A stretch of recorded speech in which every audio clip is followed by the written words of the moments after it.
to hear. Perfect.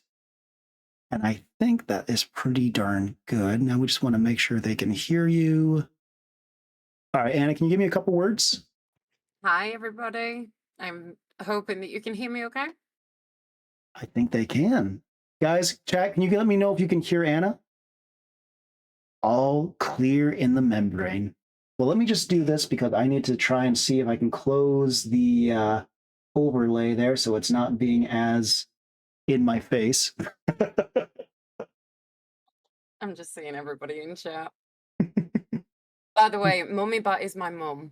Oh, I did not know that. Mommy Bat, welcome on in. You have made a phenomenal person. Thank you for all that you've done.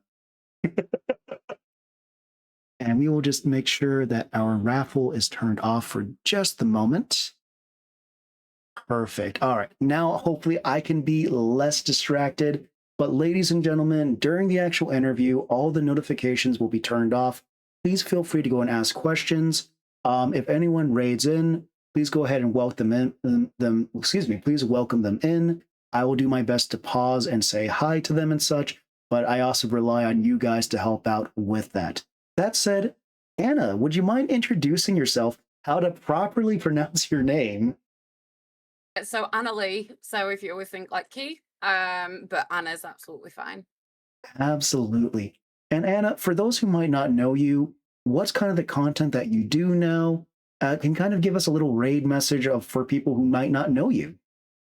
So my name's Anna. I am a 32-year-old gamer from Sheffield in England. I used to be a full-time Dead by Daylight streamer, broke out of that box, got pushed into the Paleo box, and then I have very recently climbed out of that box and become a full-time variety streamer. So I stream everything from Funnel Runners, First Plate, Dead by Daylight. I do Paleo. I do weekly Wednesdays so that on a weekly basis my chat and my community can recommend new games for me to showcase and recommend. And I'm also fortunate enough to be sent a whole bunch of games. So yeah, we get to change it up now, which is incredible.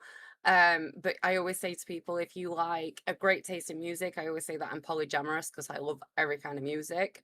Very chaotic gameplay. I'm not professional. I am chaotically professional in that I just make it up as I go along and somehow it works. And a very dark and twisted sense of humor, but an incredible community, then I'm probably the girl for you. Guys, that is a beautiful welcoming on in. Now, Anna, I guess I want to ask this first, which is how did you come up with your name? Um, so it is literally just my legal first name. So I was named after a female detective show in the 90s. And if I was a boy, it was going to be Jamie Lee, and if I was a girl, it was going to be Anna Lee. And annoyingly, there was a actress named Jamie Lynn Spears, Britney Spears' sister, who, because of the name Jamie, up until me being about 14-year-olds, I was very mad at my parents for not going with Jamie Lee, regardless of the fact that I was a girl. Um, but literally, my gamer tag used to be Tits and Tats, and unfortunately, Twitch doesn't approve of that very much. And that one was literally just a bit of a joke that came from Dota 2 because of the fact that I'm female and covered in tattoos. Can you show And those so tattoos again? How freaking cool are those? I'm genuinely covered from head to toe. Like I'm at a point now where I won a tattoo competition recently, and I had to sit and be like, okay, I've got two main parts of my body left. Which one am I doing? Um, but yeah, because of that, I ended up just going with XNLE, which is a name that I registered on Twitter back in like 2010. And yeah, TTV XNLE, I don't know, it's just it fits quite well and it feels right. Now, besides going ahead and being on there, Anna, what other platforms are beyond just for people who might be looking for you on other ones as well? I mean, I'm chronically online, so I'm on everything. It's just how active am I on them? Um, I'm I'm on actively Instagram, TikTok, Twitter, but that's just more for like general day to day me being a Karen, to be honest with you. Um, Genuinely, and Twitch. and Discord, but like I'm chronically on Facebook, but that's more my personal. I do have like a professional side of it, and I have recently started selling merch, so I'm trying to kind of get more of an online presence on my professional stuff. But like I'm ADHD as fuck, so just trying to get me to respond to my best friend is a bit of a miracle. So yeah, small steps, small steps. I've got that much coming up, or coming up in the next couple of months, that I'm just my to-do list is getting longer and longer. And if anyone wants to like get experience in the Twitch side of things, but without pay, hit me up. If anyone would like to be an indentured servant, Anna has got you. Pretty much. I'd ask my mum, but she's done it for like 32 years. She deserves a bit of a break. That is absolutely fair. And that is X Anna Lee on all of those platforms, correct? It is. Perfect. So now we have you on that. And so you had to change your name because Twitch wasn't too happy about the let me see if I can pronounce this correctly. It was Tits and Tats. That's correct. And so did Twitch actually reach out to you and be like, no? No, so I that would be less funny, or in some ways entertaining. Obviously you were a big Dead by Daylight streamer. Just a little Um, bit. you know Ghost Arcade? A little bit, mostly by reputation. So I have come into Ghost Arcade's games a few times, just through LTM matchmaking. And there is a clip that is still on my Twitch. It's like my first ever clip because it was predating me even starting streaming. But I went into his stream and said like GG, and he crashed out a tiny bit over my name and said like I had to blur it. But the funniest thing is, by this point, it wasn't my first interaction with kind of single-handedly ruining Ghost Arcade streams, because I'd also previously talked about Girl Dinner. Yeah. Um, and I'd explained what mine was. He freaked out about it that badly that apparently he remembered it 3 years later. And when I randomly became in a match with him, um, he commented about the fact of you single-handedly trying to ruin my streams. What was it? First Girl Dinner and now this. And You must construct that's how I additional knew that Twitch pylons. wasn't gonna like my name very much. So when I started streaming, I changed it before I started streaming. Now, Anna, I'm going to pause you for just a second because we are currently in ads. Absolutely. And so we're just going to give this about a minute and 10 seconds and then continue going through this. But what an amazing welcome, even before you started streaming. Yeah, it was an interesting one. Like I said, I was chronically online. So by the time I hit go live, it wasn't new, I guess. Yeah. See, I'm But we can touch always, on that after the ads. well, I'll tell you what, we'll give this just about 40 seconds because the ads are about to go off. Guys, once we're out of the ads, if you want to let us know and such, I'm in a severe weather, possible tornado watch, so my internet may drop. I've already connected a couple times. Morbid, make sure you keep yourself safe. If you need to go to a basement and stuff, IRL before URL every single time. And yes, thank you, Anna, for typing that as well. I always forget. Yep, we will record all of this. I always forget they won't Oh hear no, me no, because I'm in no, ads. no. So I am tornadoes are my special interest. That's me telling her she needs to record it. Okay. Oh, to record the tornado. Well, guys, we're about to be back from You the must ads. construct additional pylons. And so we just found out that Anna is in love with tornadoes, which makes me feel better because you gave me funnel runners. Yeah, yeah. Also, guys, I live in Tornado Alley, so I'll start taking videos for you every 2 I'm not days. even It's a new I'm one. not even kidding. I watch tornado videos for ASMR. And I'm not just talking like the pretty sounding ones. I'm talking like El Reno and all the really, really bad ones. And don't get me wrong, I've always talked about the fact of I have a fascination for them. Like I'm neurodivergent and tornadoes are my special interest. Um, I'm perfectly aware of how damaging, destructive, and lethal they are, and I never ever want to Yes. come across as not. conscious of that or respectful of that. Um, that being said, given my opportunity, I would be the idiot standing on a porch, not just stood there with a beer watching it. I would be going at it. See, Anna, I think you might be Midwestern. And the Pretty reason much. I say so is because the first thing that every person from Iowa does the moment a tornado goes is we go outside and we go, oh, yo, guys, check this shit out. So the UK has had 2 touchdown tornadoes in the last couple of months, and like weirdly, the UK per square meter has more tornadoes than Tornado Valley does. Um, but the likelihood of actually seeing one are very unlikely. And yeah, we had 2 within the same week. And for that exact reason, I've been sat there going, see, I told you, me knowing all of this stuff, we're going to come in handy one day. And so I've got a plan. I've got a plan for if it goes well. I've got a plan for if it's a last minute thing. I know everything. Like, but we'll see who's laughing when it hits, because it'll happen. This is why we train, guys. This is why we train so that when it does happen, it's not even thinking. First thing I do is grab a beer and go to the porch. But all kidding aside, let's back up for just a second before we got lost in the winds. So Anna, you were talking about how you kind of were ending up with the streaming stuff and living online even before you started streaming. Yep. So help me out. Walk me through how you kind of first started streaming in the first place. So I had kind of like looked into streaming years and years ago, and back during the 2016 makeup phase, and anyone that's into makeup will know what I mean by that period. I was very big in Facebook and was kind of doing content creation and stuff like that, but it was more sided towards YouTube and short form content sorry, long form content as opposed to live streaming. Um, when I was single and living on my own, I was gaming a hell of a lot more, and I started reaching out to Twitch just for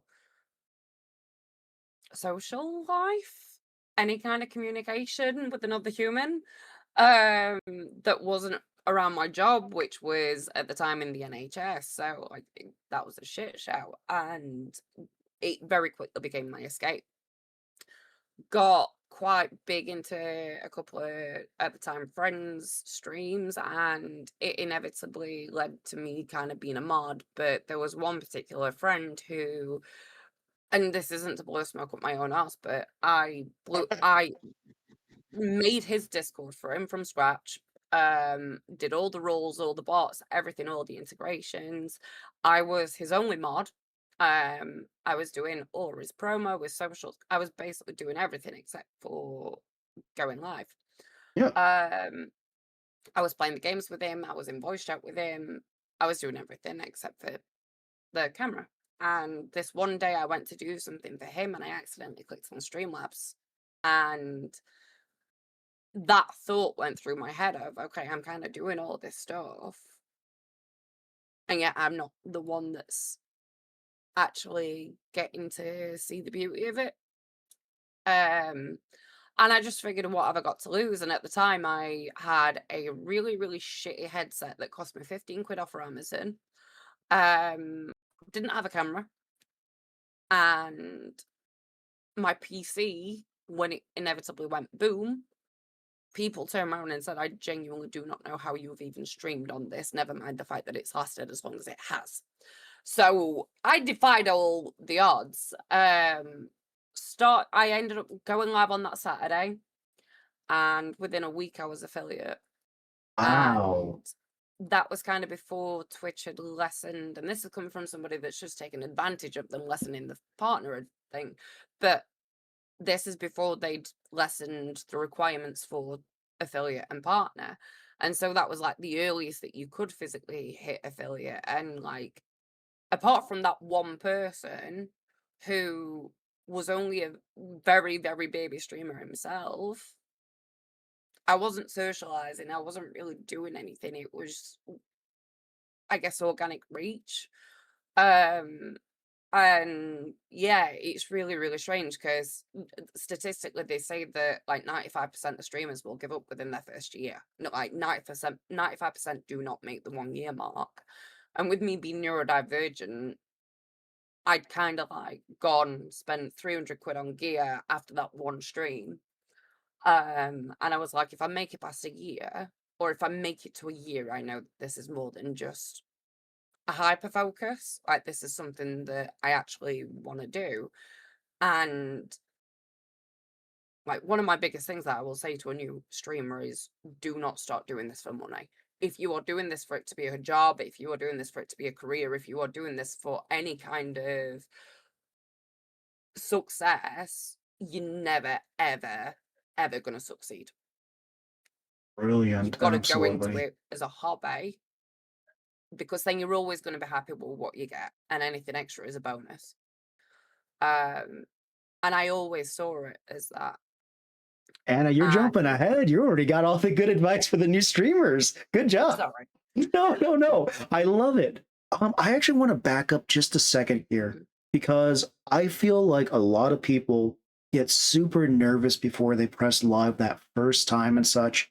And in my opinion, it's an act of bravery to click go live that first time and put yourself out there. But it sounds like kind of what you're saying is that because you were already helping with these, it was so much there wasn't a lot of fear when you went into as much as you felt like this is what I want to do. I'm still terrified when I hit the go live button now, and I've been doing it 2 years. Like, I genuinely, up until me going live, was somebody that had not taken a photo without a filter for about 5 years. Oh well. Like, my past is a history of eating disorders, body dysmorphia, a whole list of health conditions that has meant that she's felt so isolated from her peers. Mm. And so there's two things I want to touch on here because you just gave a lot here. Mm. But number one, you felt that you had that connection through this.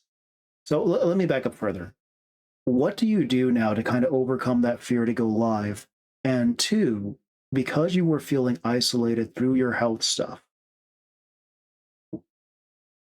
has this been more of the path to connecting with others? Or how do you feel that streaming in particular has helped you with what you're working through? Or is it something else that's kind of helped you through it? So the answer to your first question is I do it anyway.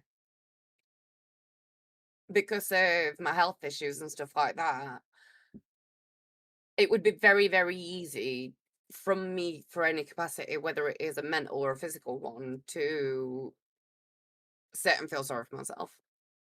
But if I did that, the pain's still going to be there, whether it's the physical kind or the mental one.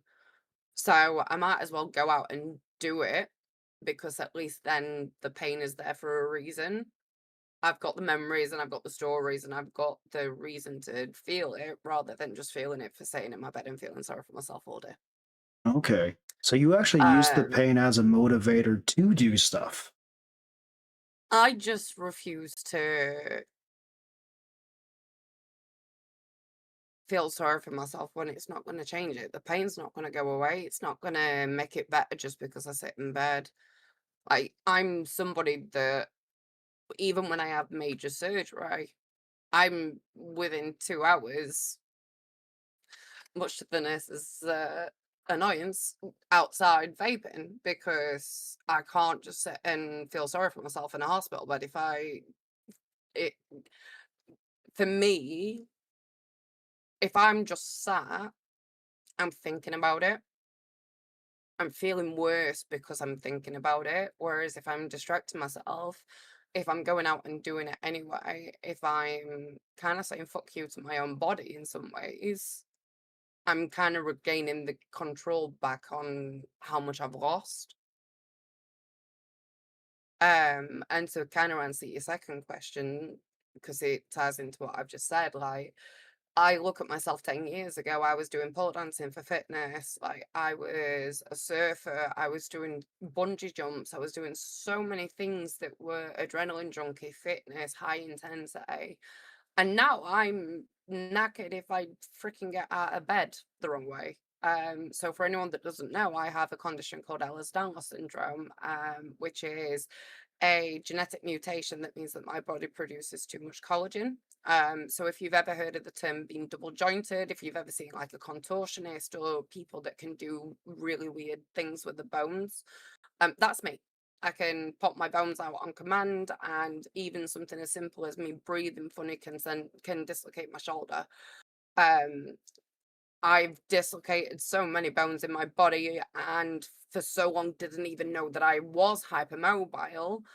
That the jelly that is in between your bones, in both of my knees, my left hip, and my left shoulder is completely gone. So the bone is literally just grinding on bone, and there's fuck all that they can do about it, essentially.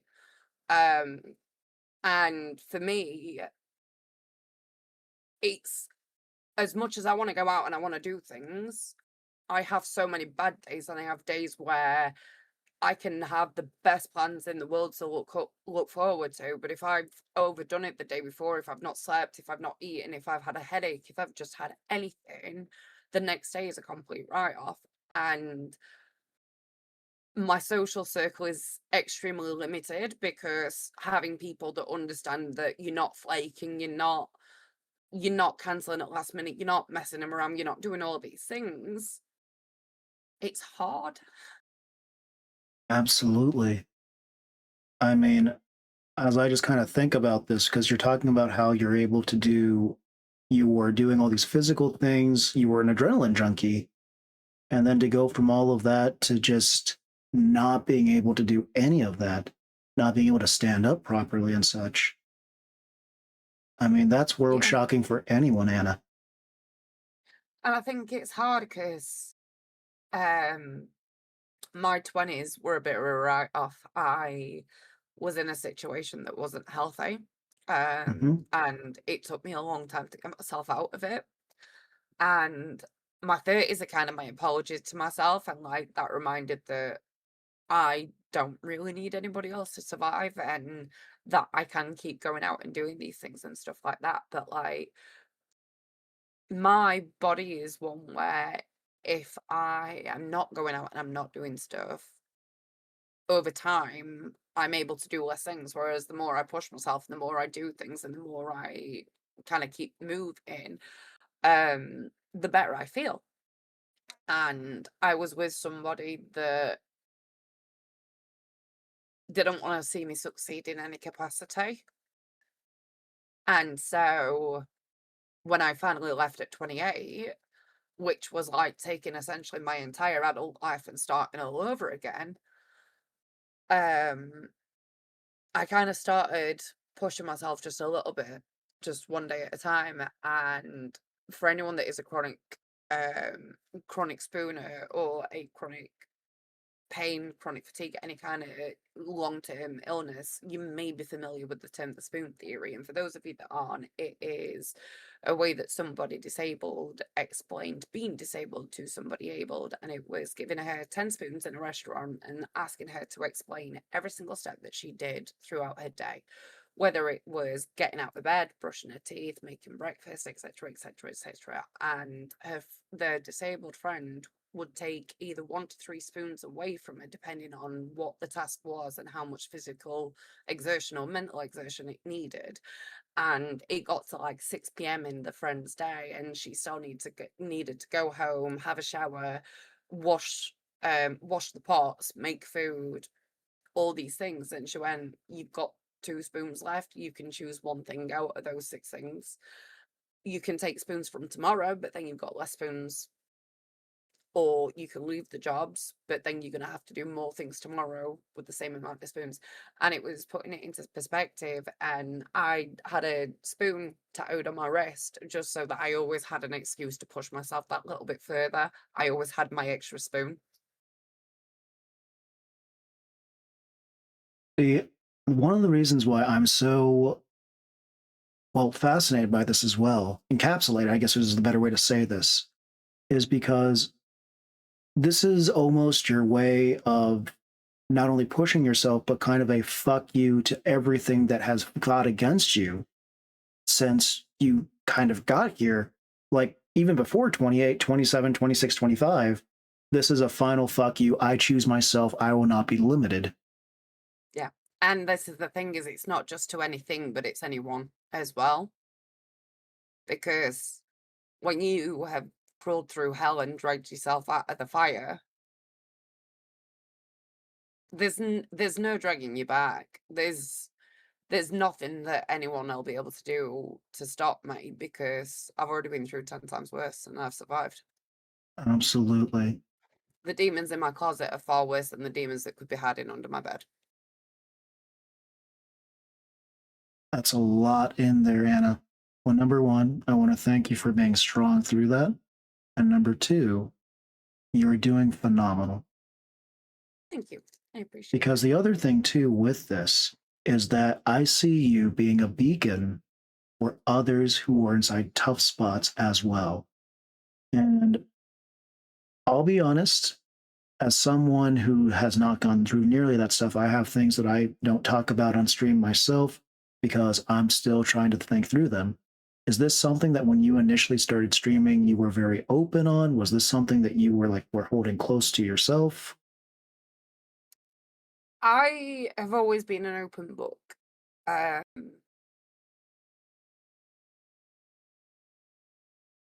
I'm fine talking about this stuff. I'm just trying to get my emotions under control. Um, I have unfortunately been through a lot of things that people read about. Everything from SA to DV, to everything and anything in between. I've had battles with depression, including resulting in an inpatient stay when I was a teenager. Um, the thing that I'd always been really, really open about was I have endometriosis, which is a condition that affects females, or AFAB, and essentially it's a condition where the lining of the womb grows outside of the uterus, meaning that your body organs, such as your lungs, which is my case, can essentially have a period every month. Um, and it's a condition that, whilst it affects so many people, is so little spoken about. And because thoracic endometriosis is extremely rare, it had been an extremely long, drawn out battle when I was a teenager, where I spent 9 months out of the school year in hospital, for example, um, because there was so little known about the condition. And so, being somebody that was a millennial and grew up going on Habbo Hotel and MSN and stuff like that, like I was chronically online even as a kid. And so I started kind of talking about my experiences. I was talking about my diagnostics. I was talking about what I was going through, because I figured if it would help even one person, it would make what I'd gone through slightly less of a pain to bear. And then I'd always been kind of big on mental health and my battles with mental health. And then Jenny happened. And I'm just going to have a minute to. Take a second. Take a second. Guys, so we're going into these conversations. This is just going to be a little bit of a warning here. We do talk about serious stuff here on. And so as we go through this, if you guys need a second or so for yourself as well to kind of drop out and come back if you can, we'll completely understand. But at the same time, we talk about the things that are serious with the streamer. And as we can tell here, Anna has gone through an absolute lot. So, Anna, you have her support through this. We're pulling for you. And if you just need a couple more seconds, let me know. I'm really good at just drowning on and on. So Jenny was a best friend of mine who, when I talked through the 2016 era of makeup, I had a makeup group on Facebook that eventually ended up with 10K people, but I was feeling really freaking lonely one day, and it was my birthday coming up, and so I'd kind of put a post on saying, "Hey, I'm going to be at this pub on this day at this time. If anyone would like to come for a drink, it'd be amazing to have you." And the drunkies came to be, and within the drunkies there was Jenny, and Jenny was male to female trans. And at the time that we met Jenny, Jenny was a secret. Over time, and thanks to the makeup group and drunkies, Jenny eventually came to be full-time, was out to her kids and her family, and everyone was incredibly supportive of Jenny. She was in a blue-collar job, and even her colleagues were incredibly supportive. Took the piss, but Jenny also took the piss. I love that, by the way.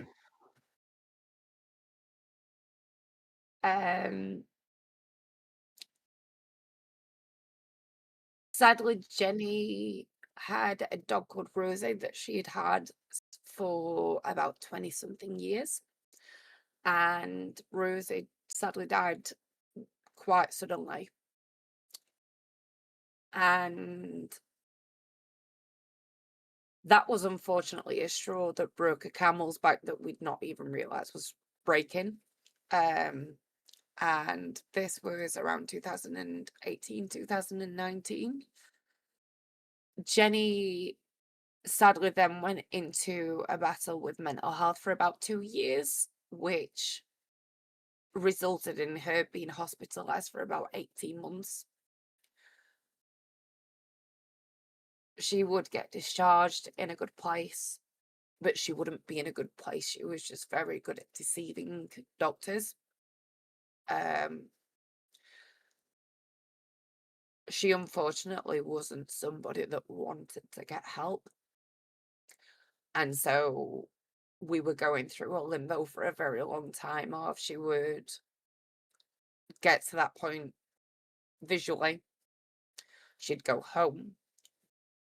But the plan was always that when she went home, she was never better. This failed on a few attempts. Sadly, in January of 2021,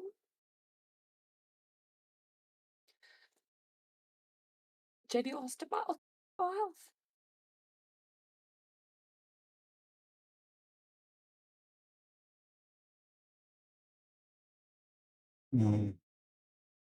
And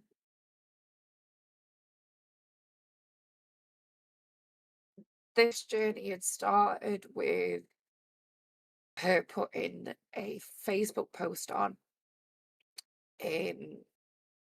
this wasn't the time in which she succeeded. This was when we found out that she was struggling with the mental health period. But this journey had started with her putting a Facebook status on about how she was going to walk her dog. And I had to ring her kids because that was a major warning bell for me. And that journey finished with me having to ring everybody and tell everybody that she'd succeeded. And I did it because she deserved it, but it fucking killed me. 1,000%.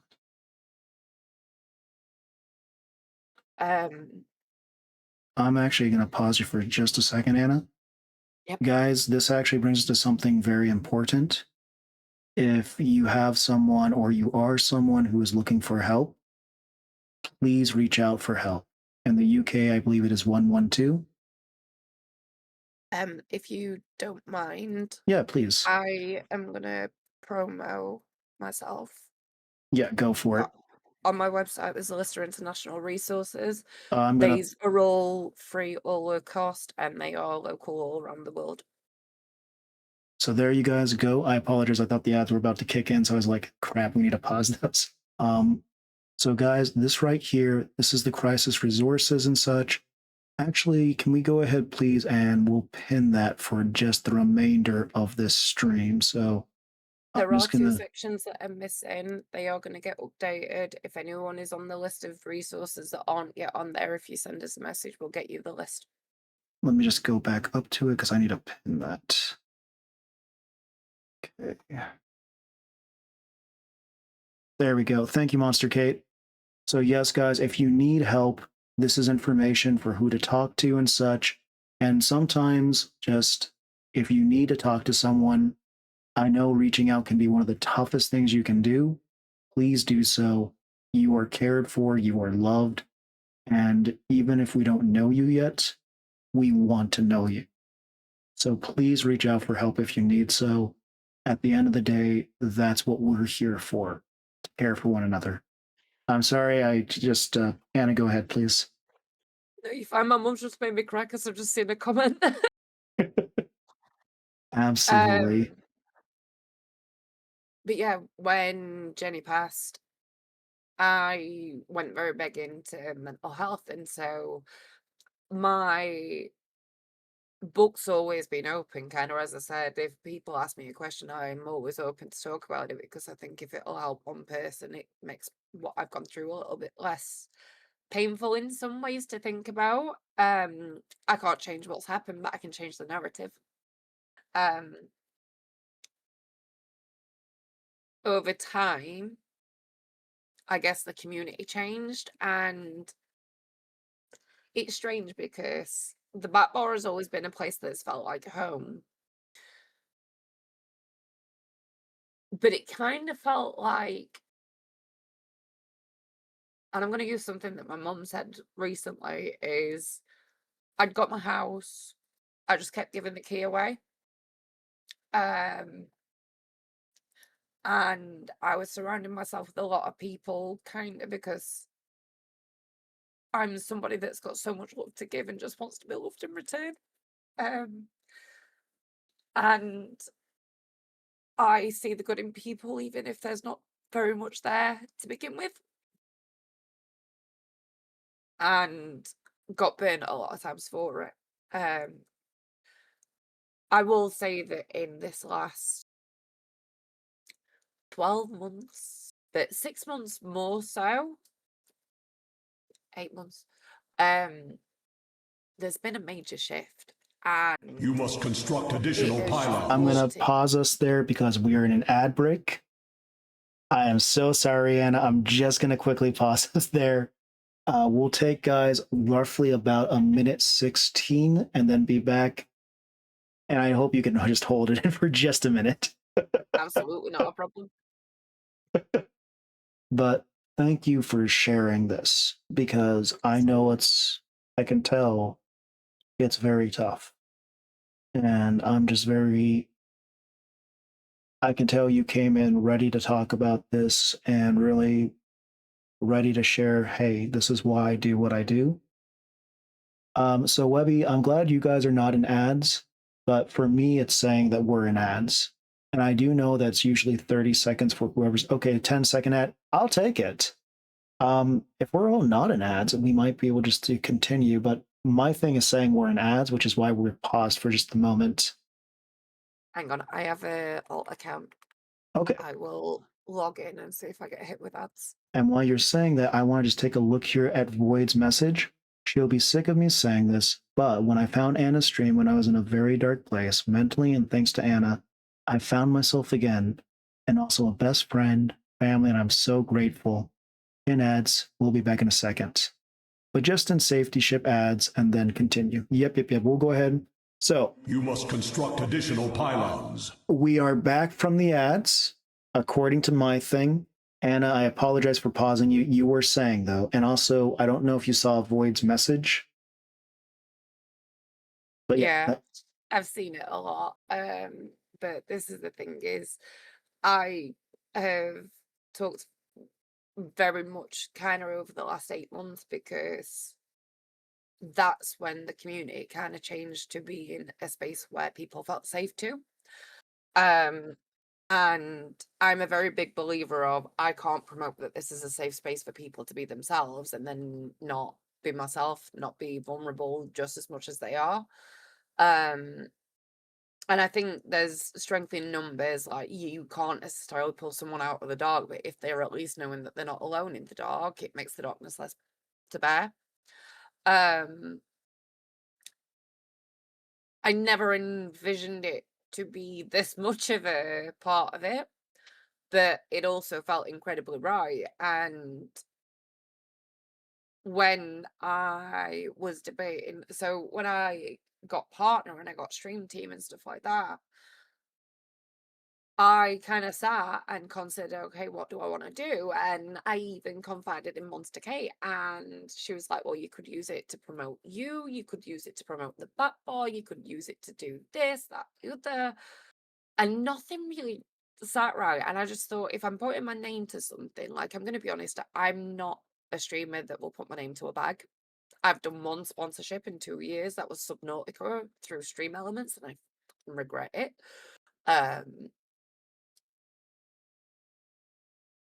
I would rather do my own thing, because then the games that I am promoting and I am putting my name to are going to mean more, and everything that I'm doing is going to mean more.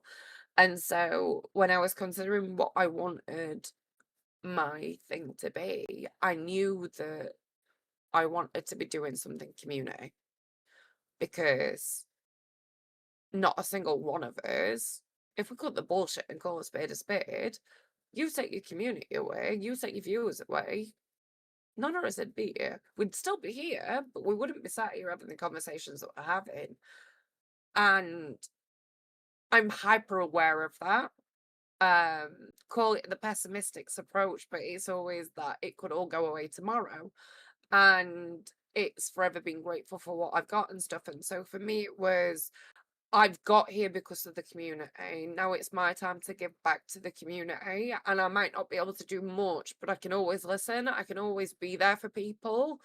And that's the person that I have always been. Like, I am not a perfect person by any stretch. Hell, my mother's in this chat, like, she can attest to this, but like, I am a very fucking angry person because of what I've gone through. Absolutely. And I don't get things right. I get far more things wrong, but I wear my heart on my sleeve and I just want to do good for people. And I think, what better way of telling people you don't have to be perfect, you don't have to be this picture perfect version of yourself, you don't have to be what everyone else expects you can be human, you can be you can have your cracks, your warts and all. And I'm just gonna have a second to Yep, absolutely. And so it sounds to me, just as we're kind of talking about this, that you felt that there was something that you needed specifically to address this, to really put the part on here, which, if I remember, I do believe that this is where your stream team, correct me if I'm right, that's Project Snowfall? it is. Okay, so this is where Project Snowfall comes through. I do want to Yep. point out a couple of things here because there's been a couple of comments that I really like. Perfection is overrated from Monster Kate. Our imperfections make us human, Tristan. And to be honest, if we're perfect, it's a lot harder for people to actually tell us when they have issues, when they have stuff.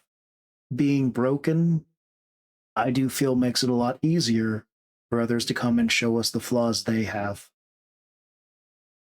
Anyway, that's my 2 cents. It's all you, Anna. No, absolutely, and I agree. But something that is something that I'm always conscious to talk about, but also it is unfortunately a huge part of my story, is I have a fucking phenomenal relationship with Mummy Bat.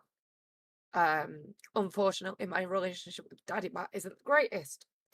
And I have seen all too many times how unconditional love can often have conditions.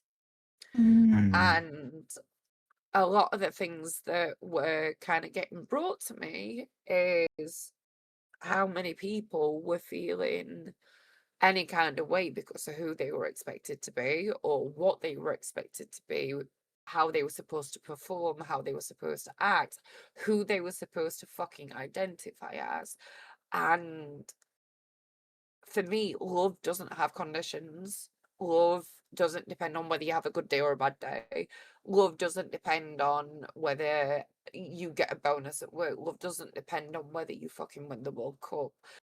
Like, love is taking somebody and taking the bad days and loving them despite that. And far too many people have lost that. And so it was always like okay, well, I'm the girl that's got so much love to give. You're the people that need a bit of love. Kind of goes hand in hand. And so you found the people that just, well, I kind of think of like puzzle pieces. You had that empty part, they had the fill part, they had empty parts where you had your fill part. So it melded perfectly. I agree with you, Droppy. Love can heal a lot. Absolutely. I'm gonna just read a comment here from Webby. No one is perfect. We all have our own demons in our heads and trauma in our life. Not all can see past their point of view to understand everything fully. You need to have both sides of the medal. Absolutely. But so, kind of walk me through here, Kate. Excuse me, walk me through this, Anna. So, like, we just had all of this happen. We started. When did we start Project Snowfall? So Project Snowfall was an idea that kind of came about. So I did nothing to do with my partner push, because I was so convinced I wasn't going to get partner. And also I was supposed to have like 2 more weeks, and so when it all happened, I had to kind of scramble everything. And so I sat on my stream team for about 2 weeks, even after I kind of found out about the fact that I had a stream team. Um, and like I said, I'm not somebody that just wants to put my name to something for a bag. I'm not somebody that wants to just put my name to something for the sake of it. Um, and I refuse to kind of be one of these people that's like, oh, we're in a mental health pandemic, we're in a mental health crisis, we need more, and then doing fuck all about it. But it was kind of like, well, truthfully, what can I do? And I am somebody that, whilst I know how many of them are staged, I love the videos of like Mr. Motivator on TikTok and stuff like that. And they're people that basically do crowdfunding for people that need it. And they do stuff through video. And the reason why I say like I'm always a little bit aware of it is because, to me, if you're trying to help people, it's not for clout. It's not for a video, it's not for a view, it's not for a clickbait. Yes.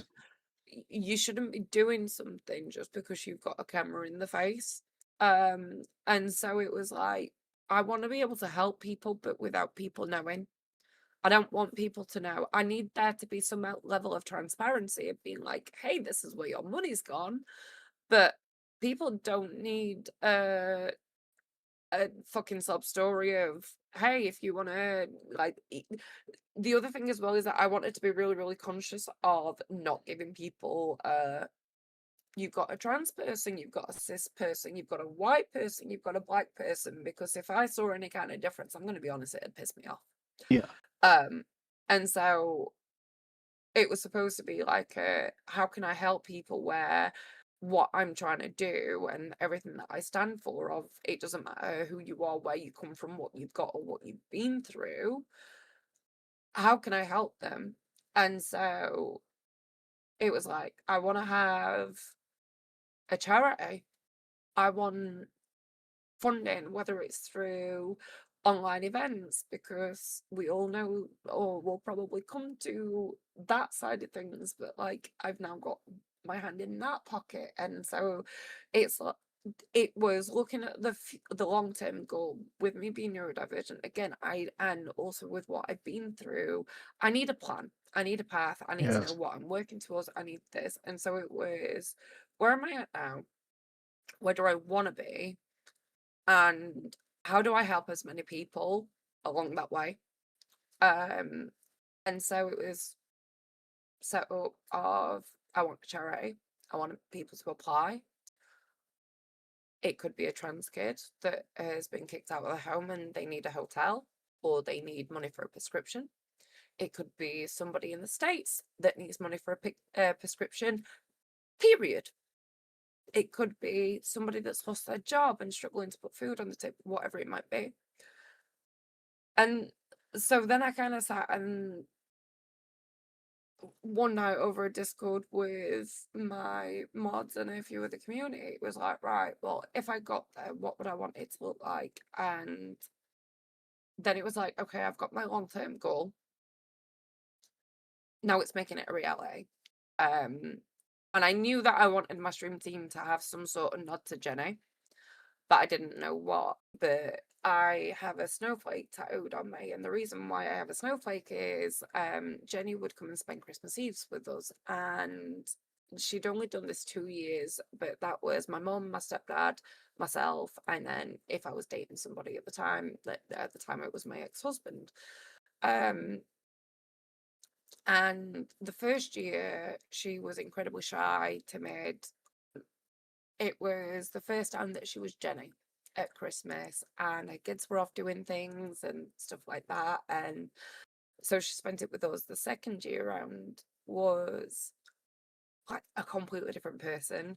She was off clubbing and she couldn't stay, but she wanted to come because she had to when she'd spent Christmas with a second family, because that's what she'd called it, as a Christmas family. And she'd got these little snowflake earrings in.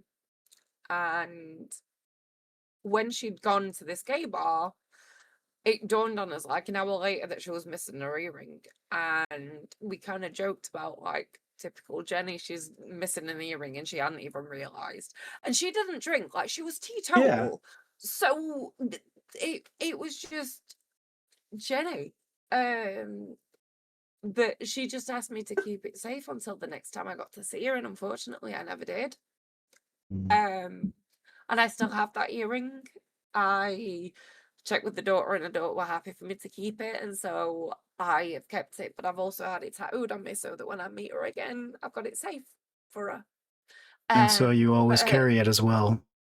yeah, but her favorite color was purple, so it's in purple, and it's full of a glitter effect in grey, because there is a musical called Everybody's Talking About Jamie, which is a local, it was a documentary to a musical about a boy that went to school in drag.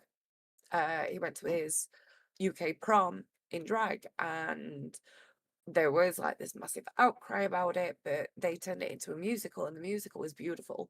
And there's a song in it called It Means Beautiful, a little bit of glitter in the grey.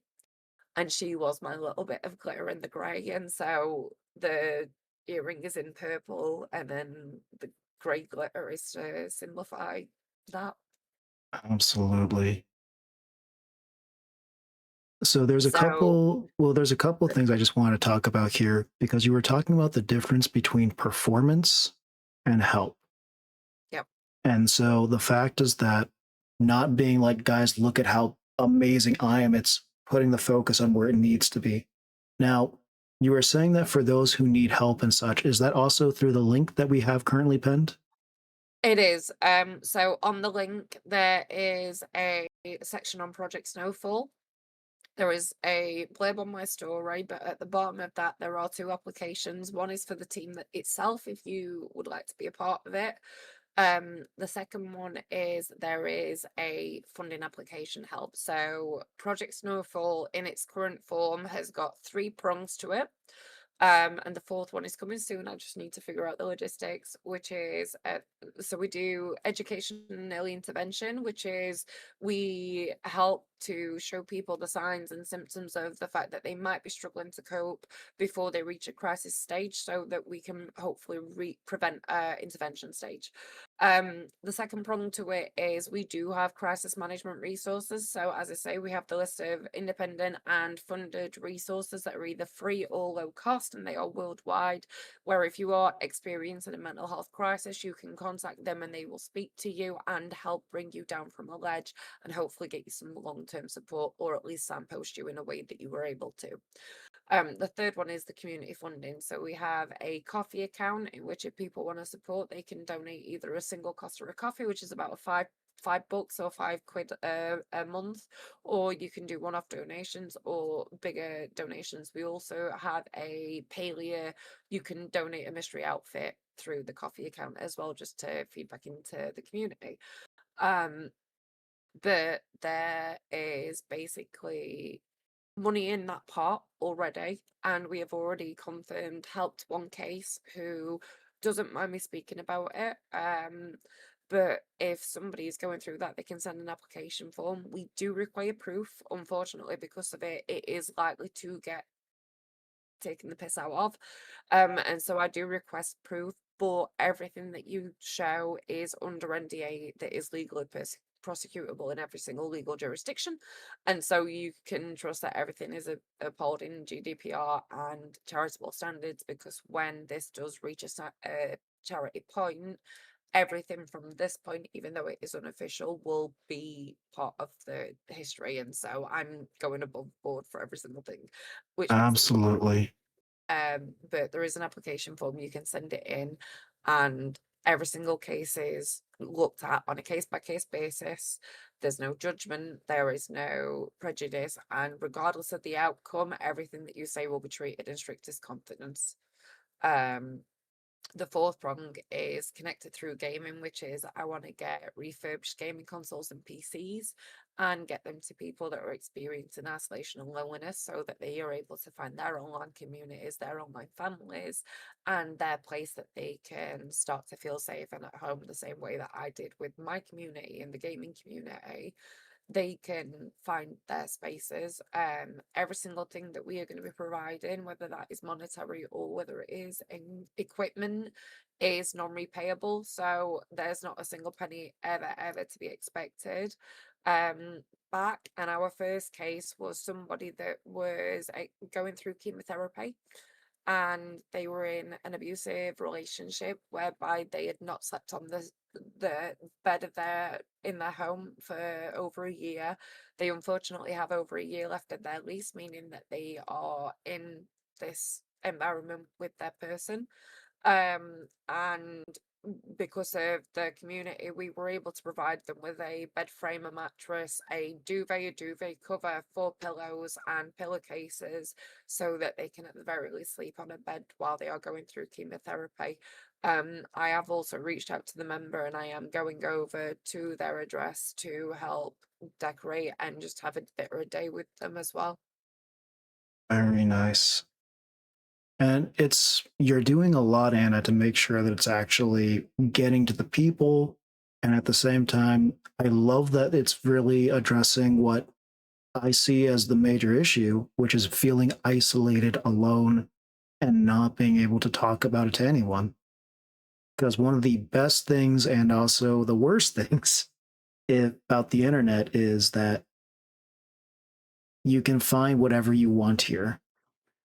And so if you need help and such, actually, there were a couple comments earlier I do want to bring back, because you guys were talking about specifically being brave enough to talk about it. It's a lot. And Anna, I'm actually going to backtrack a second here, because when you first started streaming, was this something you were very open about? Was this something that it took you a little bit to get there? Kind of walk me through. I have always been open about my mental health battles. So my thing is, like I said, EDs and body dysmorphia. Um, I'm gonna say this in a way that doesn't get you into trouble. But for anybody that has any experience with an ED, if I say that I was friends with Anna and with Mia, if you think of very well-known EDs, those are two things that you will be able to pick up on. And unfortunately, that is a very pro term, but it is a way that you can not get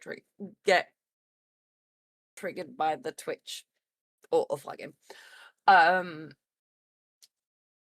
me, a lot of the things was control related, because the stuff that was causing a lot of my mental health was lack of control, whether it Mm. was on my own body, of my family home, whatever it was. Um, but for me, by talking about it, I've got my control. I'm sharing my story, I'm sharing my trauma, I'm sharing my pain. It is keeping me, I guess, accountable for what I've been through. And what I mean by that is I'm somebody that is diagnosed with PTSD. We are currently going through the investigations because they suspect that it's CPTSD, because whereas anything that's classed as 2 or more traumas is classed as CPTSD, I've gone through 6. Um, and so I have a tendency to shut down and not feel anything. And in fact, I haven't really felt anything since being 8 years old. And so by talking about what I've gone through and talking about my experiences and my trauma, I'm embracing it, I'm talking about it, I'm feeling it. And in fact, it was up until about 4 years ago that I wouldn't even cry in front of another person. And I was known for being the person that said, no, no, don't hug me, I'll cry if you hug me. I was very shut down with my emotions, whereas since getting out of my marriage and not wanting to feel that way, I have been a lot more perceptive of how I'm feeling. And so when I started streaming, I didn't really want to be the person that came on and went, oh, I'm having a fantastic day, when it was very obvious that I wasn't, because I couldn't be sat there saying, you can talk to me if you're not doing okay. Like, or being that person and then being shut down on how I was also doing in exchange. So from the get-go, I've always been very, very open, but I would say to varying levels.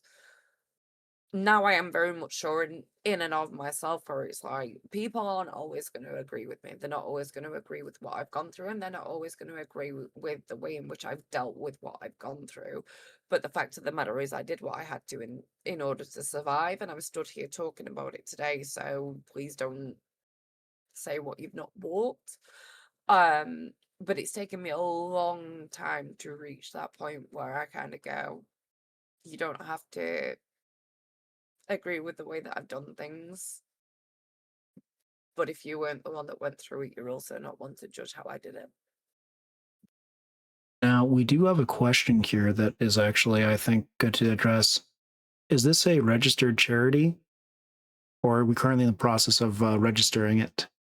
So it's not currently a it's not currently a registered charity because of the way that we're doing things. We're not having to be a registered charity, so everything is community funded and everything is provided to in the stories that we share publicly.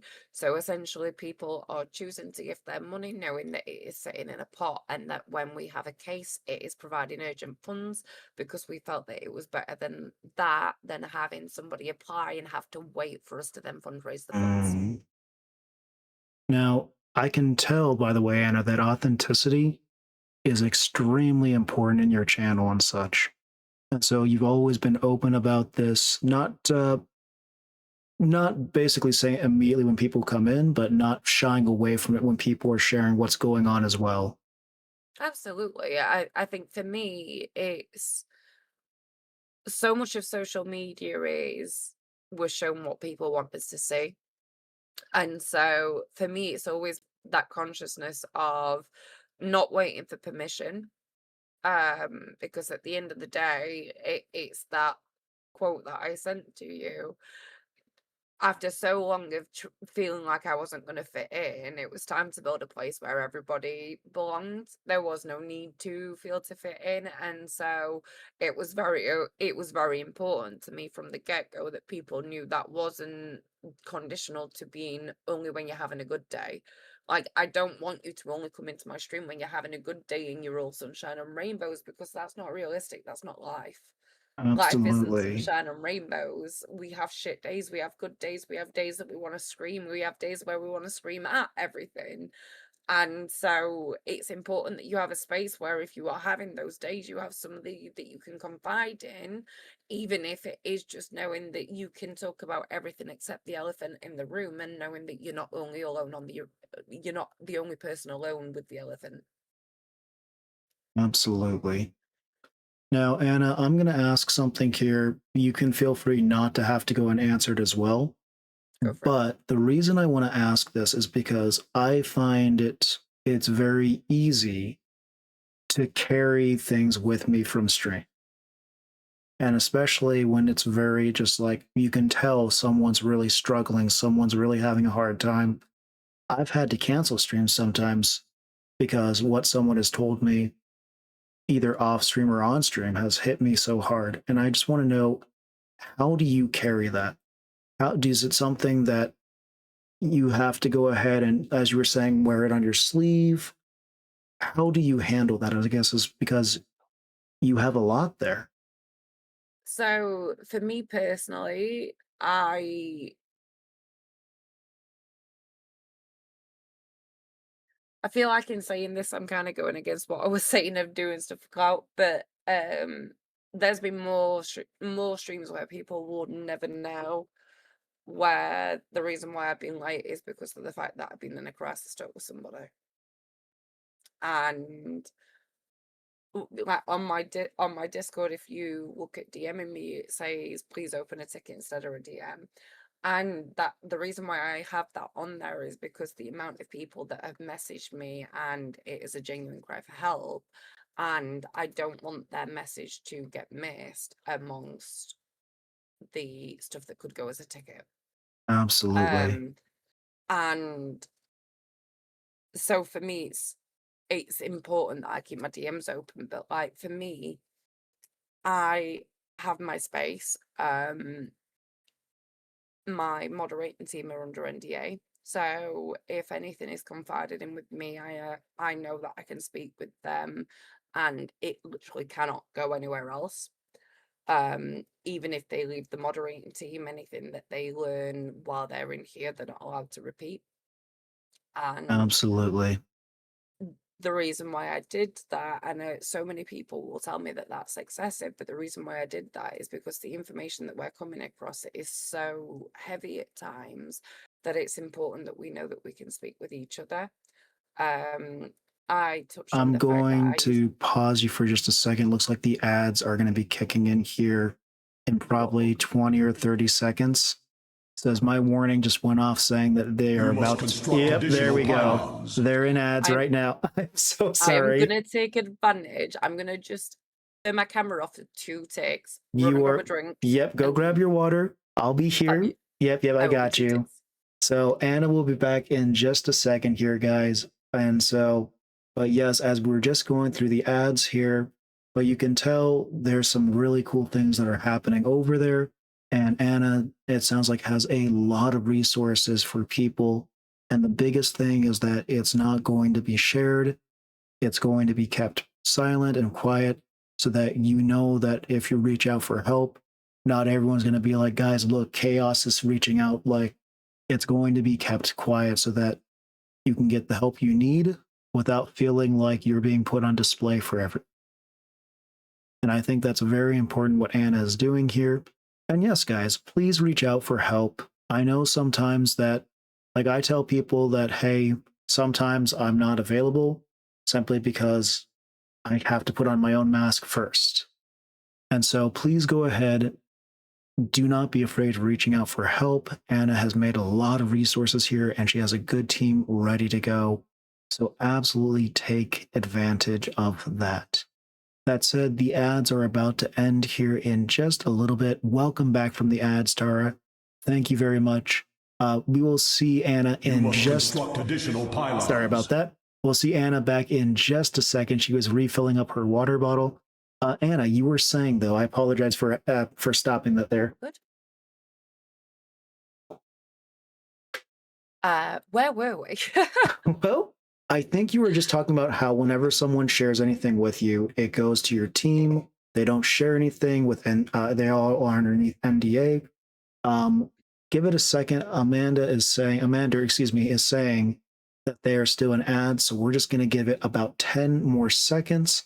And you were talking about how you deal and don't necessarily bring it on stream, or how you carry that and how you make it so that how you stop it from maybe stopping you from streaming, or if you sometimes have to stop streams because it's just very tight to you. So we have got an incredibly close-knit mod team, kind of what I was saying about how in the last 8 months it's come together. And this is going to feel like a ramble, as probably everything has, but I promise it'll come back around. But when I did my mod applications the last 2 times, I treated them like a job interview because things were not necessarily taking off at that point, but I was at a point where I was streaming more and more hours, and so it was like, I need to, if I want people to treat this seriously, and I don't mean in regards to treating it as a job, but just taking what I'm trying to do seriously, I need to treat it seriously from the get-go. And so I did an application form, and I swear to God, it was probably as long as a job application would be. But I needed to bring in the right team. As I talked about, I'd been burned a lot, and I needed to find people that were going to stick around and complement as opposed to conflict. And the team that I ended up bringing in were absolutely phenomenal. But what I'd never ever expected was the friendship that would stem as a result. And like, these people have turned into my best friends and like everything. I'm fortunate enough that I have got 2 very, very close friends in real life, and one of whom I'd class as my best friend in this entire world. But like, genuinely, these guys have got my back thick and thin through far more than people that are related to me have done. And so it became slightly easier to confide in them about things. And then when the NDAs kind of got brought into place, it was more comfortable to talk to people. But even still, if someone's confided something in with me, everything's strictly anonymous. The only time that things will ever get discussed kind of with a moderating team or with our moderating team is if there is a safety risk. So because of the information that we are around, we do sometimes get told things that are an immediate safety risk on themselves. And it wouldn't be the first time that I have rang local police services with the information that I've got on people, because I'm not ever going to be prepared to sit and do nothing. But obviously, being online and being often on the other side of the world to some people, that there is often very little that you can do in a lot of circumstances. And so Absolutely. initially I was someone that beat myself up a lot over the information that had been disclosed. It'd be, have I even done things wrong? And it wouldn't be circumstances in which I could have, but it was the feeling that I had failed people in some ways. And when I started looking into where I wanted this to be, I did mental health first aid training. I took courses at work. I tried to prepare myself as best as I could so that I could be the best possible version for the people that needed it. And so now it's not something that I will ever be immune to, ever. But I'm also a lot better at knowing what my limits are. It actually kind of ties into what I was talking about while you were running away for a second, was that sometimes you have to secure your own mask before you can go and help the person with theirs. Absolutely. Now, I guess, Anna, is there anything else you want to bring before I go to our next topic here? I think the thing that I will always just say about this particular subject is mental health is never ever going to be something that goes away. Absolutely. If you're somebody that is touched by mental health or poor mental well-being, unfortunately, that is something that you are going to probably have to deal with for the rest of your life. You'll have good days, you'll have bad days, you'll have days that you wish weren't days at all. But one of the quotes that always stuck through me is the difference between success and struggling is support. And I think it's very true because you can have all the tools to succeed, but if you've got nobody around you, it doesn't really stand for as much. So I need people to hear me when I say this. If you don't have people around you, if you don't have your people that have got your back, you do reach out, whether it's to my team, to Chaos, anyone. You've got a full army behind you, and there's nothing. It's okay to not be okay. Yes, And absolutely. if you are someone that is struggling, I'm begging you, please reach out, because even if you don't see it, there are people that will miss you every fucking day. Absolutely. I want to mention this because honestly, I think Jenny would be very proud of you, Anna. Thank you. You're so welcome.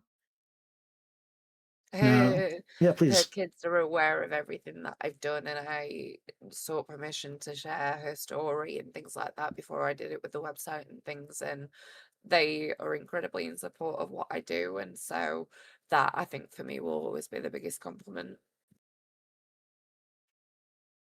Rule, I hope I'm not too much of a bully. um, Anna, I want to ask this though, because oftentimes I think this is one thing that we need to talk about as streamers as well, is when we get off of stream and such, what do you do to kind of relax? What do you do to kind of get yourself into I am back to being Anna Lee mode? Play a game that I'm not playing on stream and take my bra off. I'm not even kidding. Genuinely, I every can do one stream. of those. I'll let you guess which one it is. I mean, it's 2026. You're not wrong, but I'm trying to work out to lose them. Hey, listen, there's no on me to the point that I'm cold 24/7. There's still a I'll pair tell on you me, what, so you can take mine, okay? I will send them to you, okay, I've Anna? got enough back pain. Please don't.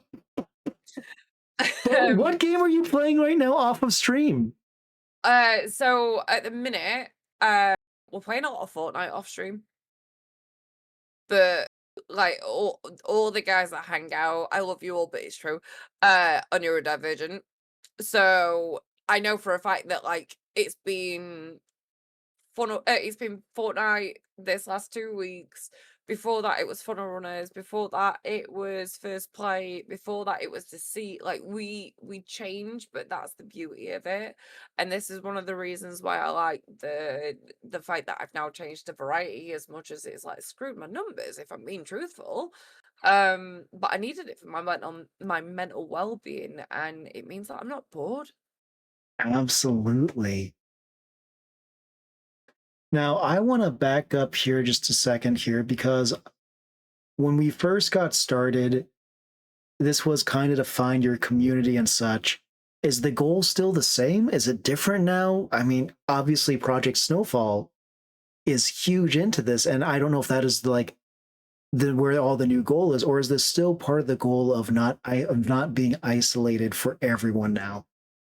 So after Partner, it was Partner Plus, and we incredibly hit Partner Plus in the first 3 months. And obviously, it takes Congratulations, Anna, guys! you. Big round Thank of that's you. a huge accomplishment too. On Yeah, top of everything else. yeah. Um, but for me now, it's kind of switched. So my goals up until this point have kind of been me and my stuff, whereas now it's Project Snowfall. So my Project Snowfall applications are open 24/7. But I am kind of going really, really heavy on expanding the team at the moment. And the other thing as well is that in June, and I can finally talk about this, and I'm glad because I only got my freaking contract a week ago. So like I'd have been pissed if I'd have come into this interview and I couldn't. Um, so back in June, I actually had an interview with Twitch to do powered by Twitch sponsored meetups. So these are essentially the cousin program of TwitchCon, and they are run by Twitch partners for the community, and they are as big or as little as what the partner wants them to be.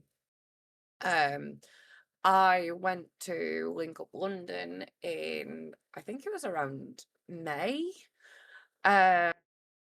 But they encouraged me to apply, and at the time that I applied, I'd not even like I didn't have a logo, I didn't have a name, I didn't even have a stream. Like I remember being sat in this bar drink and I got this purple drink that I did not freaking like, but it was free. And I'm fucking Yorkshire to a T.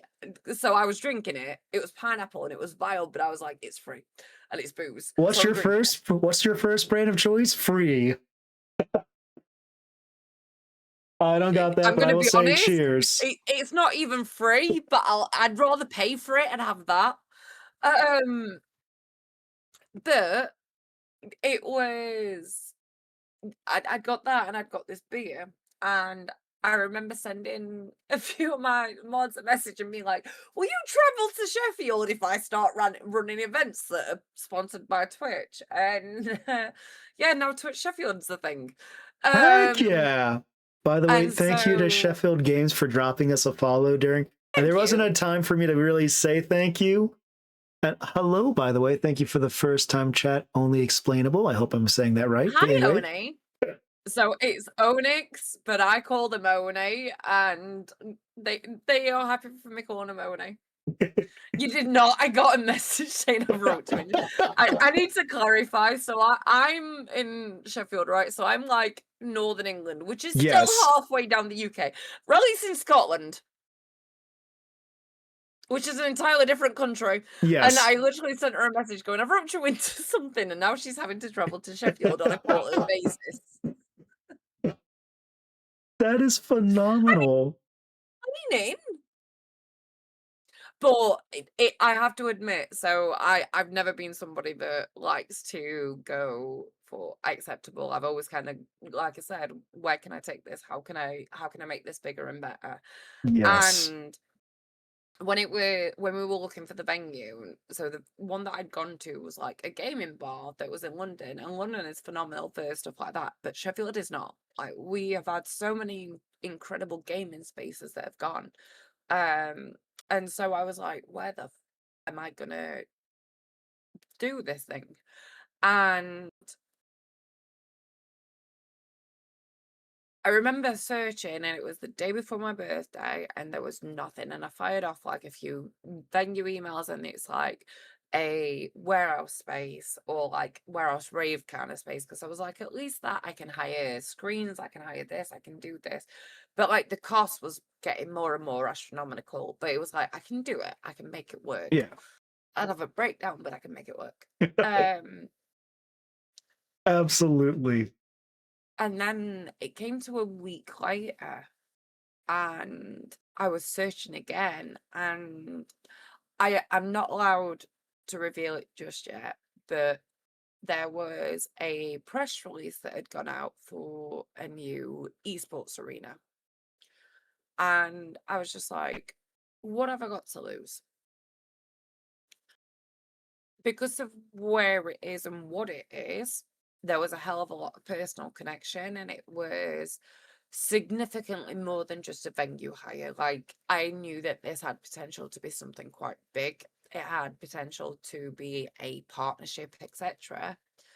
And I remember going along to this meeting with Ali, and I was like, I'm gonna have to sell this, I'm gonna have to sell that, I'm gonna have to do this, and this. And I remember them sitting down, and within the first 5 seconds, it was very clear that it was them trying to sell themselves. And they asked me to explain everything that I'd done in the time, and at the time, this is like an 18-month period, and I Yeah. remember listening it all, and first of all, it was holy fuck, this is actually a lot. Like, when I list everything that I've achieved in a year of, like, going live in November, and then that was November 2024, and then by April 2026 being partner, like, that just was mental in and of itself, but like everything else, and then going through this entire business meeting with them, and it basically being a done deal, and like now I'm doing a service level agreement for this venue and stuff like that, and like we've got I've signed a contract with this org for a year, and like it doesn't feel like real life. And Chaos, I'm going to send you a message just so you understand Yeah. the level. Okay, here, let me go and make me, well, here, I'm gonna have to look at it off stream, I think, just so that, because I don't want you to get in trouble if it's one of those things. It We'll is. just, okay, so what I'm gonna do, guys, is I'm gonna just block my upper left corner of my screen for no particular reason right now. Hopefully that will not be interfering too much. And I will look at the message on my phone just so that I can make sure that it doesn't get out. Because again, confidentiality is a very, very big thing. Hot damn, Anna. Yeah, Hot damn. I know, right? That's big.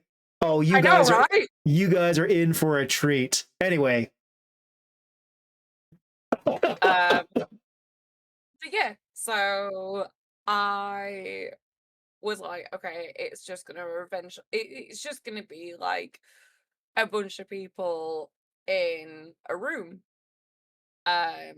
No. We've now decided we want TwitchCon in Sheffield. So we've got a cosplay contest. We have got we've got stalls of people that are going to be selling stuff. We've got game developers come in with free copies of the game to give away. We have got industry professionals. We have got creator workshops and masterclasses.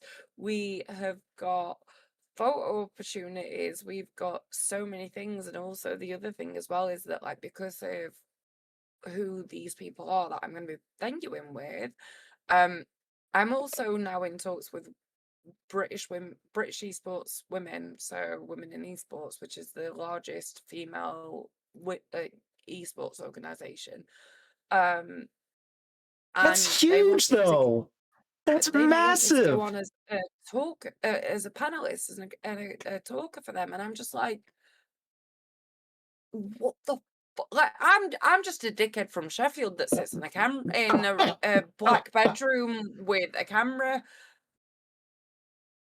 Like, this just didn't feel like real life, but also it kind of goes back to that thing of not taking anything for granted and knowing that anything could vanish in a heartbeat, kind of thing. Like, I I have agree no with you, idea of how long Void. tomorrow will last, Anna, I but think I'm just Void just made an grateful. amazing comment. You don't give yourself enough credit. Like, straight up. I'm sorry, go I ahead. just don't like feeling like Yes, I've done woman, you don't give everything. yourself enough credit, woman. My apologies. But no, that's phenomenal. You're getting stuff growing there. And especially what I love is that it all connects to the home mission, which is that no one should feel isolated, no one feels alone. And this is massive, Anna. I'll tell you what, The if other I'm thing, ever going by Sheffield, you guys have a DJ. I will all bring I'm saying equipment. All I'm saying is, give me a year and I will pay for your flight. You have my words. I will hold you to that. No, I'm kidding. But no, that's I'm not. phenomenal. I mean, listen, I'll be honest. I think that money can go towards a amazing thing, and hopefully your boy Chaos will be in a very good spot where he can pay for his own flights with blackjack and other things. But this is the thing, is it's like I want to give so many people an opportunity in a space that don't typically get it. So like one of the biggest things is that me and the venue are very keen on this is going to be an under 18 welcome. Because they are actually doing esports degrees Wow. and also esports funded courses for 16 to 18-year-olds that are in Sheffield. And these are like major community programs, and every single thing in which they're doing is going back into the community. And so we're not just helping to get in touch with people that are our age and people that are kind of, I guess, to some degree certain in who they are and what they're about. Like, we're helping to also shape the people that are still finding their feet on who they are in this world and what kind of games they're into and what they want their space to look like. And I think that is incredibly unique and powerful opportunity, because we're bringing the opportunity to bring the thing that we all love to the next generation, but hopefully with a little bit less toxicity. Let me find some wood to knock on first. And I mean, that's huge, Anna. And I'm so excited for you, especially in the they who shall not be named things, because All that's I'm saying is, massive. if anyone is in the UK, if you are a artist, if you are somebody that makes things, if you are a games developer, if you're an industry professional, if you're just somebody that's interested, chuck me a message. The other thing that I want to say as well is that all the booths, all the exhibitors, all of the everything, every single person is free. Wow. If you are coming, this is going back into the community. It's not costing me anything to have the space. And so this is giving that opportunity to more people. And so I'm genuinely calling for the small businesses, for the small creators, and for the people that have never had that space. This is your space. I love it. It's building the community, taking down as many barriers as you can for people to be there. Exactly. Because how many people are just making do with what they've got the same day that I was? And I was in a fortunate position where I could spend that money, but how many people are making do with my Mr. Bat? I'm gonna rip the shit out of you. Sorry if you're listening to me. Mr. Bat's headphones are literally held together with fucking duct tape, right? But how many people are just listening through duct tape headphones or using a shitty Mac or haven't got a camera because they just haven't the means? And so everything that I'm doing, if I can reduce those obstacles and reduce those limitations and give people that space that they can start, who knows what tomorrow brings. But you know what, Anna? I want to back up to almost the beginning of the interview because you touched on something that I think was something extremely important. Not waiting to have the perfect equipment, not waiting till everything is perfect, just clicking live and going into it and be damned if things aren't working. Because I'll be honest, guys, if everything's working, I'm probably not streaming. I was about to say, I think for those of you that are bats, you will know that every single stream, like hashtag professional streamer, by the way, is a thing of mine at this point. But like, it's either I'm muted or this isn't working or that isn't working. But I'm not the person that checks my equipment before I go live. I'm not the person that makes sure everything's spot on. The best that I will do is pull on my camera and go, do I look like a piece of shit? Cool. And then everything else can be damned because it's fine. You can see me sometimes. The last couple of times my camera's shut down, and that might or may not have just been because I forgot to plug the fucker in. Tara has hashtag mute going on. Does that mean anything to you? Yeah. So my microphone is, Oh, you have one of the tap ones to mute it or not? Yeah, and so because the amount of times that I've accidentally caught it, like, if my headphones have been on charge. If my headphones have been on charge and I've got a wire dangling, even something as simple as see if I can get it to do it on camera. oh God. Oh God. So, That's so uh, easy to push. yeah, and oh no, it's because it's like it's a touch Yeah. sensor rather than a push button. If it was a button, it wouldn't be too bad. So yeah, So anything hashtag just glancing by that can turn it off. so the amount So of times that I've had full conversations, it's at a point where I will be talking to Ali and they'll go, "We don't know if you muted on purpose or not," and I'm like, "I am." there's a few It- moments we go, Anna, you're muted. no, they don't. There's a few moments where they go, "Anna, you're muted," and it escalates to a point that my mum's ringing me, and I'm going, "Mum, I'm live," and she's like, "I know you're muted. Fucking unmute your mic." I know you're live. We're all watching you not talk. Mommy Bet is the best. And I have to tell She's you, literally just firing her. the fact, okay, I want to say this because I think that it's a gift that Mommy Bat is in chat. Because the amount of times, like, I don't feel like sometimes parents don't always get this different career choice, especially being a streamer.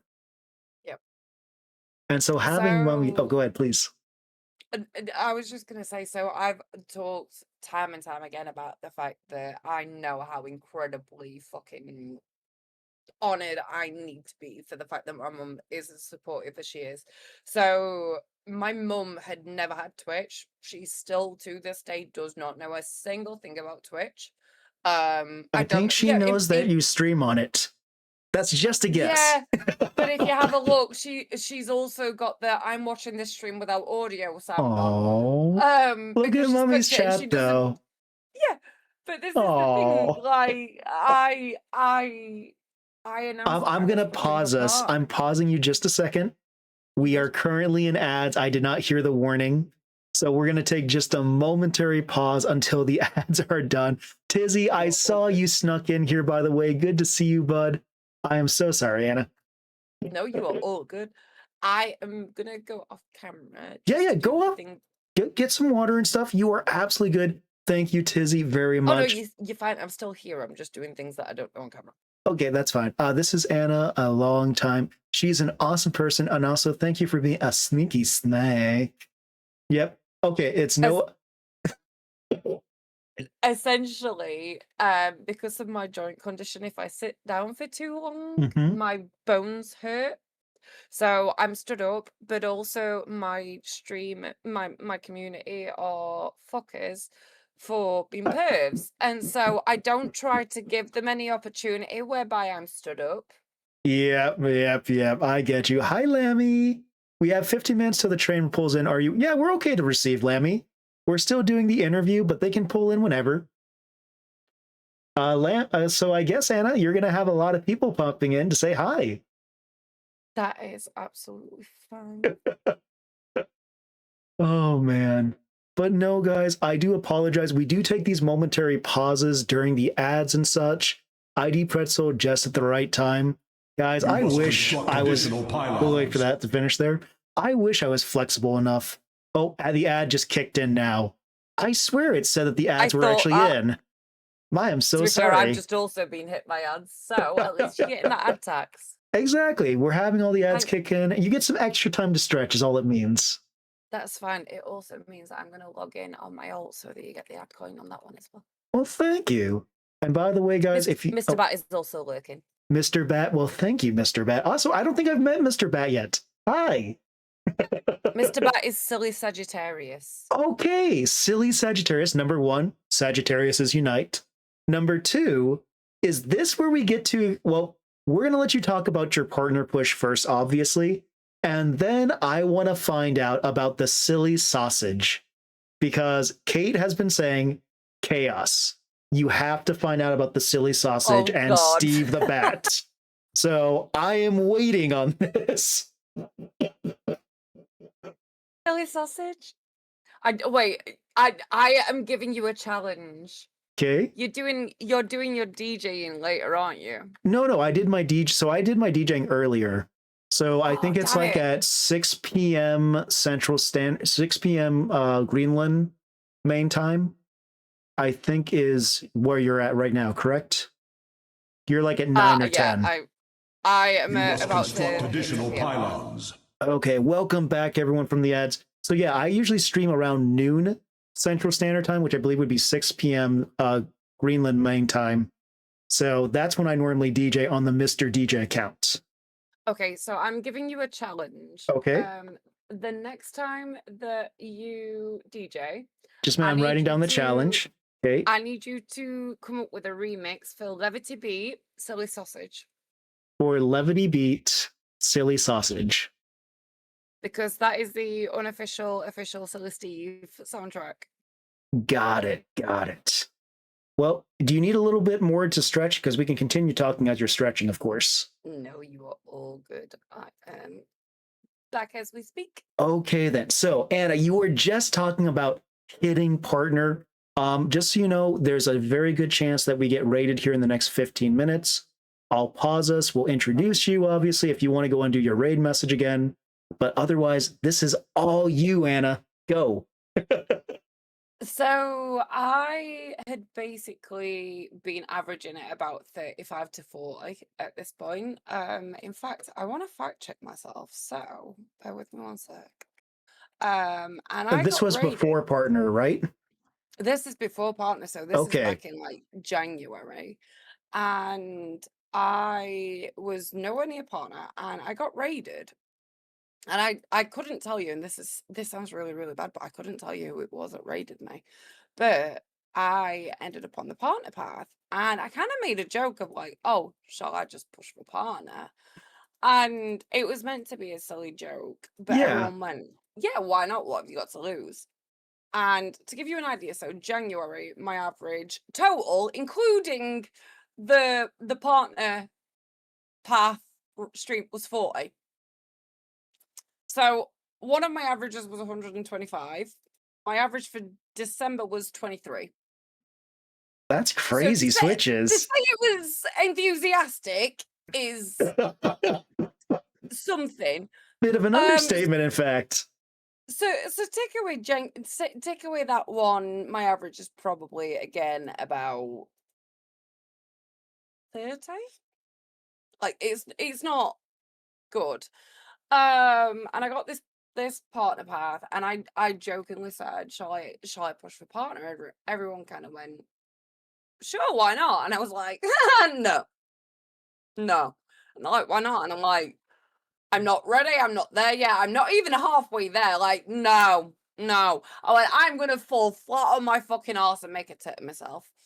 And everyone's like, "But why not? Like, you don't know. How do you know that? Blah blah blah blah blah." And so I was like, "No."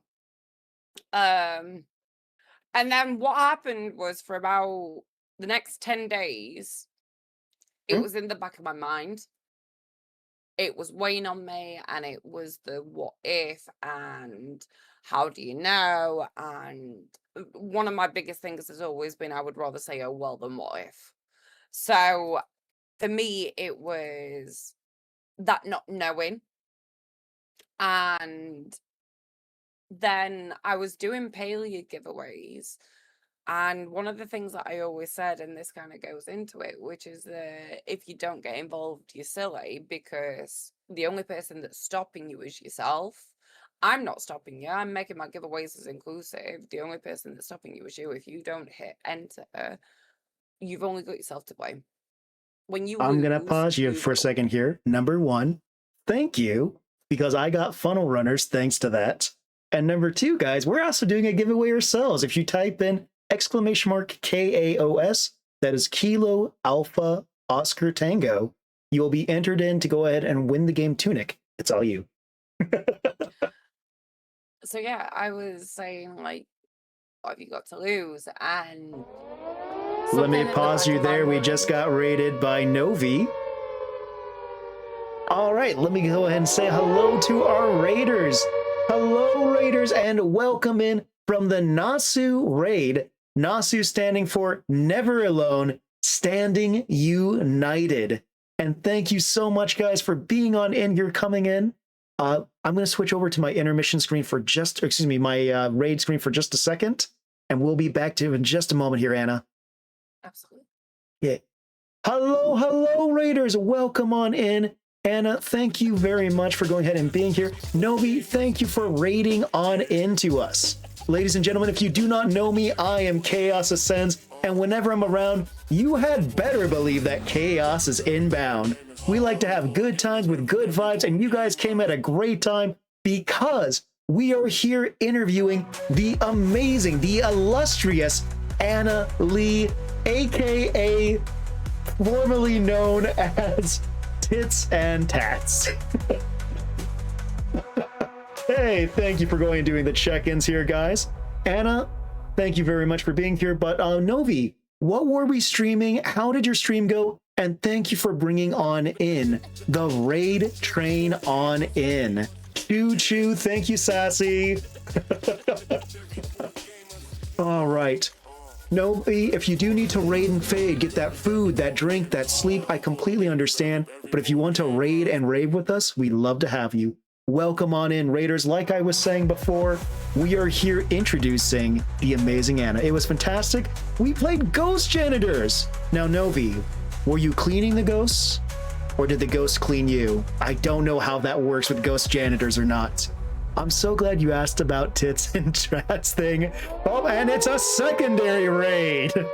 Welcome on in, second Raiders. Hello, hello, Screech.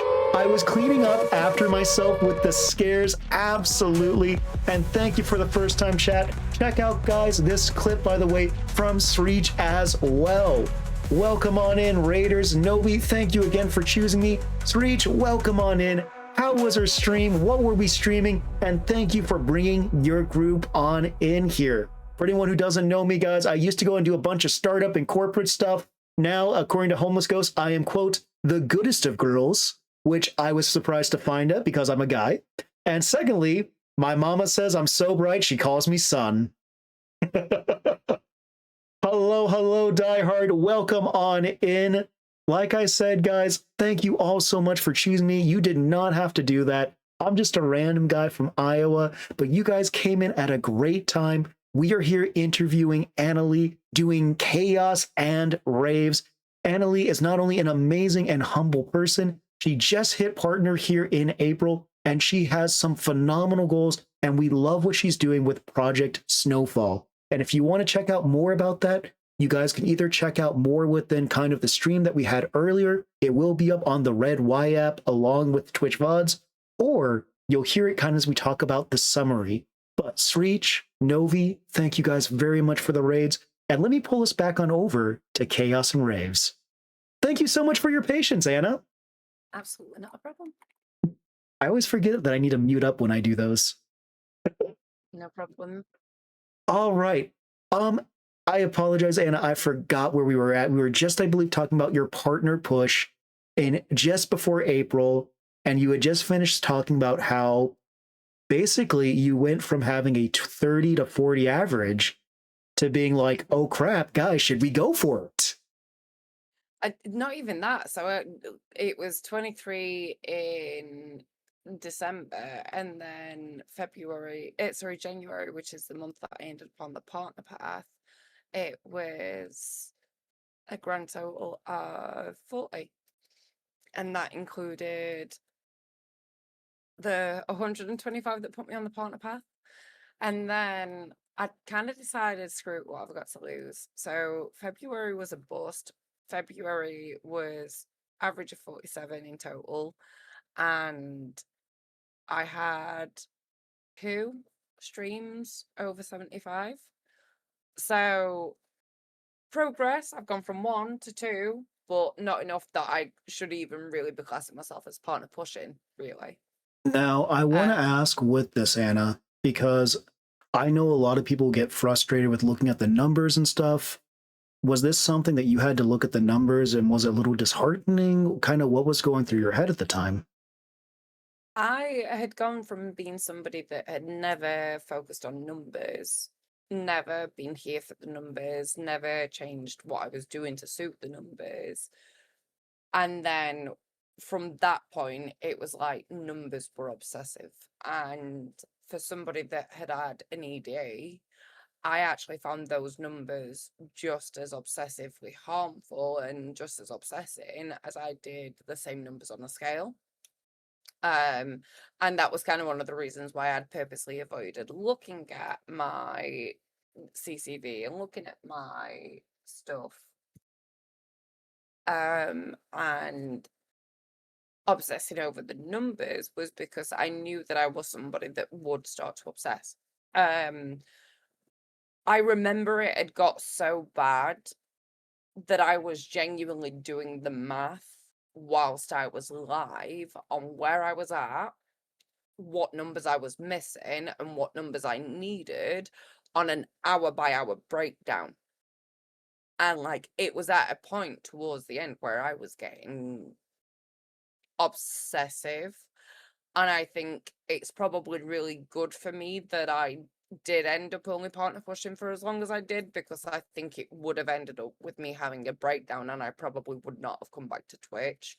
And I have to say that like from the second that I got partner, I've stopped giving a fuck about numbers. And like I talked about the fact that since changing what I'm doing, it's harmed my numbers.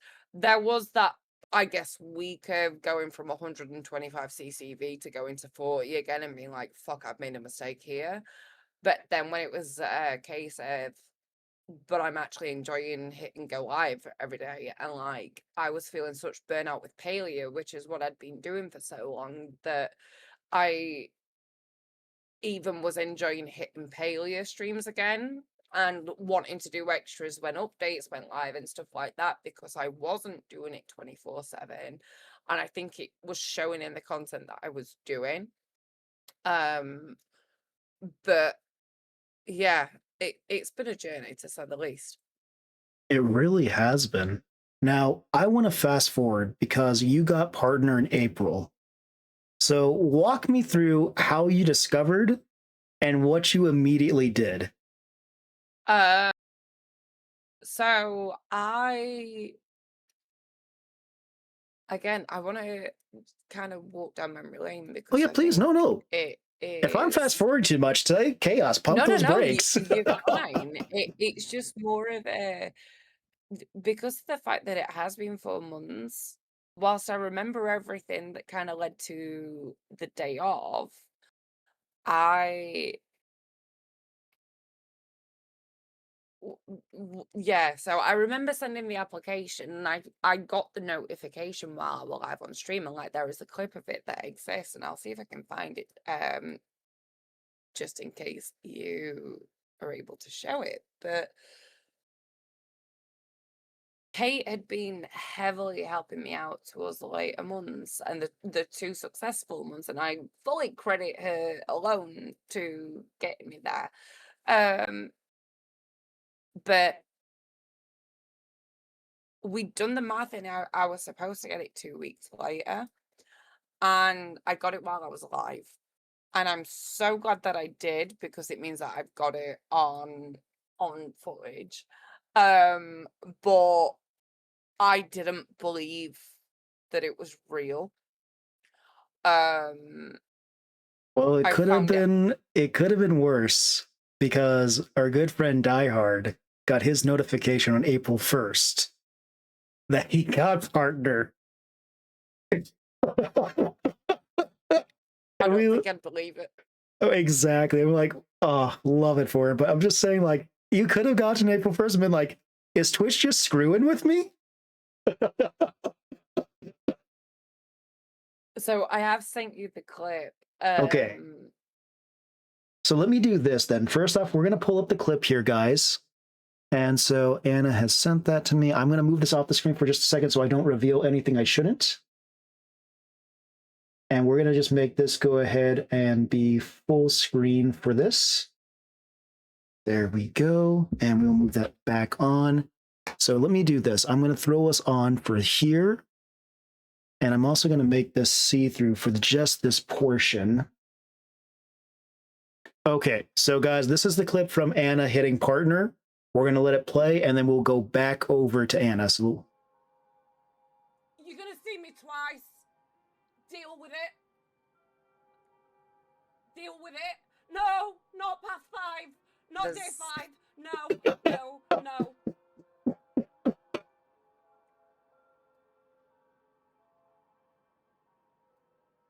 What the fuck is that?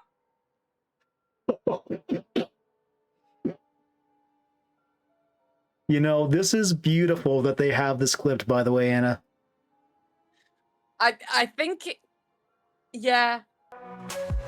I if I remember correctly, there were so many people that clicked it. I mean, that is just beautiful. Okay, let me move this off the screen for just a second. I'm going to go back to Chaos and Raves, and then we're going to get out of that just because I want to make sure that we don't show anything that we shouldn't. Okay, we're back. And I will also turn off this one so you guys can see my background again because it looks dark otherwise. It was a great moment. So obviously you were in disbelief. And what happened with that? Because we obviously see you clicking into it. Were we trying to check something else? So I got the notification like an hour earlier. And it was while I was live, didn't click into the fucking Twitch notification. And I clicked into it just to get rid of it. Yeah. And I saw path to partner complete. And that's when the clip kicks in. But like I end up, everyone's like, you need to submit it, you need to do it. And I'd been told, oh, you've got to spend time doing it. You've got to do this, you've got to do that, you've got to do the other. And so I was like, I can't do it on camera. Clicked into it, saw what it was, and was like, okay, I'm going to do this first bit on camera. And I remember clicking next, and it went, your partner thing has been submitted. And that reaction that you just watched, that then got repeated because it was like, oh! I thought it was going to be like 10 times that, and it was like, what do you mean that's it? Like I was on nearly throwing up because what do you mean it was that it? And then the day that I found out that I'd been accepted, and this is the other bit that I needed to pull open because it's just fucking beautiful, is me sending Kate a message at 7:30 in the morning. It was 3:30 her time. It was 3:30. And I put, does this mean I've been rejected? When I click get started, it just takes me to the monetization screen. And that woman, bless her, she was trying not to be the bearer of bad news, but I think we both thought that I'd been rejected. So she went, I'm not sure, I can ask Diod. And so I was like, I'm so confused and I could only want to cry. And she's like, did you get an email? And I'm like, yeah, but it just takes me to this. And I'm confused because that just takes me to that. Like, I'm in this bed, right? And the weirdest thing was, the reason I fucking clicked on that email and looked at my fucking phone is because it was a rare moment when Mr. Bart was at home when I woke up at that point. And we woke up, we had a cuddle, and he got up and I'm laid there, literally where that white ghost is with the bat. I'm laid there and I'm like, I'm going to check my emails. And I'd check my emails every fucking morning. I was delusional from the day that I'd sent the application form. I was like, I'm just going to check my emails. Let me check a little bit. Literally with 30 seconds later, let me check my emails.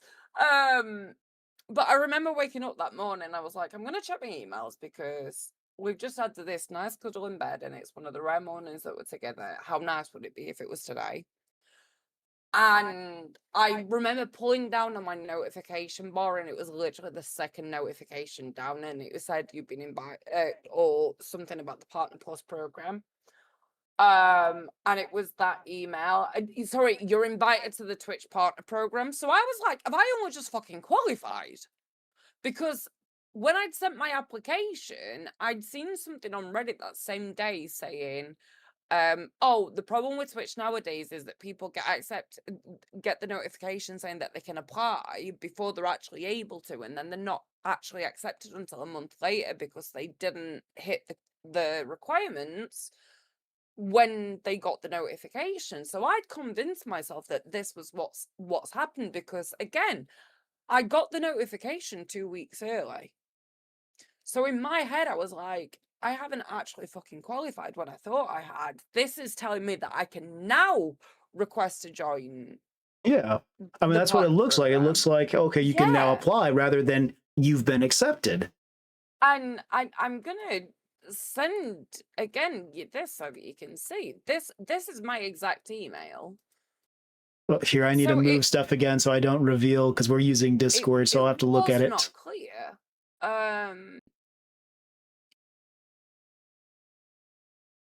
And so yeah, I was convinced, like, I've been rejected. I Yeah, I mean, haven't it hit looks like the requirement congratulations, when I you're thought I invited, had. not that you're there. Yeah. And so I then rang Kate at 7:38, and at that point I was just I so we'd gone through like 10 minutes of thinking that I'm rejected, and it kept taking me to the onboarding. And if you click on your Twitch affiliate or Twitch partner, whatever, it'll bring you to your onboarding settings, and it looked no different. Yeah. No different at all. There was a tick on it saying that I'd done it and everything. And on the fucking final hurrah, I just thought, I'm just going to click it. And I clicked it. And this time I actually had an acceptance. I had to accept it, and it was different terms. And that's when I scrolled back up and I remember seeing Twitch partner, and I went, I'm not going to make the noise that came out of me, but it's something that was Oh my god, that's phenomenal. Just number go. one. It was like a mixture between the thing that my mother probably heard when she gave birth to me, All right. Ali on our best night, and my cat when it was dying, combined. Like it was a Absolutely. mixture of torture, pleasure, and where the fuck am I right now?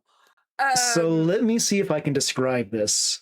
Realizing that you just hit partner, you went primal. Is that a good way to describe it? It wasn't even primal. It was more like a bagpipe that a car's just run over. That's probably the best way that I can describe it. Is it was a bagpipe that a car has just run over. Like, and I didn't go to my partner. I didn't ring my mum. I rang Kate at 3:30 in the fucking morning. And this woman's just here, and I'm like, Kate, I'm showing her. We lost you for about 10 seconds when you were giving us Kate's, when you were saying what you were saying to Kate. Because it went a little above, I think, what they could handle. Yeah, so I'm just like, okay, I have something that I need to show you. And she's thinking that I'm being rejected because of how much I'm crying. And I just sent her the screenshot, and that was it. And she was like, I'm having to be quiet because it's 3:30. And at this point, we'd been on the phone for about 5 minutes, and it dawned on me that I'd rang this woman at 3:30 in the morning. I was like, oh my God, I'm so sorry. So then I kept her on the phone for another 5 minutes because I'm British. So I had to apologize in every which way, shape, form, language that I even coherently or incoherently know, before I would let her go to bed. Two things. Number one, Tara, thank you for being here. Have a great night. Two, Night, Tippy. I have heard the other hand of this story where apparently it took like 10 minutes for you to be like, oh, by the way, I got this. Because Kate was just like, I'm just being yelled at. I have no idea what's going on. I didn't think it was 10 minutes because from what I can see, I rang her. The entire call lasted 4 minutes. I'm just saying, what I heard so far is 5 minutes of you trying to explain, then 5 minutes apologizing. So far, things are lining up in line with everything I heard. No, the call genuinely lasts 4 minutes. And then I sent her a screenshot, and sorry, she sends me a screenshot, and it was of the partner tick. And yeah, that was because that was the thing is I clicked it, I accepted it. And then I went to, the top right hand corner where you click it and it'll say like back to profile. Yeah, And yeah. normally it'll say affiliate. And it was when I went to click that after I clicked accepted and I clicked that and it went partner. And that was when it dawned on me that actually by me clicking accept, I was now partner. Because one of the reasons I thought I'd been rejected is when this email came through, I went to my profile and because there was no tick there, I thought I'd been rejected. Yeah. And actually, it was because I'd not accepted the terms of the onboarding. But in yeah, it was just so weird how it went about because even when I got my acceptance email, I was convinced I'd not got it. Now, I will give you a little bit of heads up, guys. It does look like we have ads in about 3 minutes. Not yet, but in 3 minutes, we'll give a pause. So that's something to just keep in mind. But so you finish up with stream after you're in disbelief that you got this. And did you open up that stream being like, guess who's part of this or not? So I told my mods, I didn't tell anybody else. I got that message at 7:30 in the morning and I didn't go live until 2 o'clock that afternoon. And I spent that entire day praying that nobody went onto my profile before I went live. And I'd gone live. So my mum knew, Ali knew, my mods knew, that was it. Nobody else knew. And Kate knew. And I was crying before anyone had even joined because it felt like such a big thing for us. It wasn't my victory, it was ours. Because I felt like the underdog. I was the kid that had come from having fucking 23 views in December to being partnered by April. It's Like, crazy, right? that wasn't me. That was my community. And like one thing that I've kind of glossed over is the fact that one of the reasons that got me there is whilst I'd gone live in November 2024, in November 2025, I got made redundant. And so for me, streaming kind of became like my routine and my everything and my Yes. only thing to do in a day. And so I went from streaming like 3 times a week from 24 hours to streaming 45 hours a week, 6 days a week. Like I was fucking exhausted. I had 1 day off a week if I was lucky, because half of the time I was so bored and so lonely on that day off that I was just here. And when I got partner, it was like, right, I'm going down to 2 days off. I need that weekend. Yes. And so that's But actually yeah, it another was a big lot. thing we're going to have to talk about too, because making sure you have time off stream as well.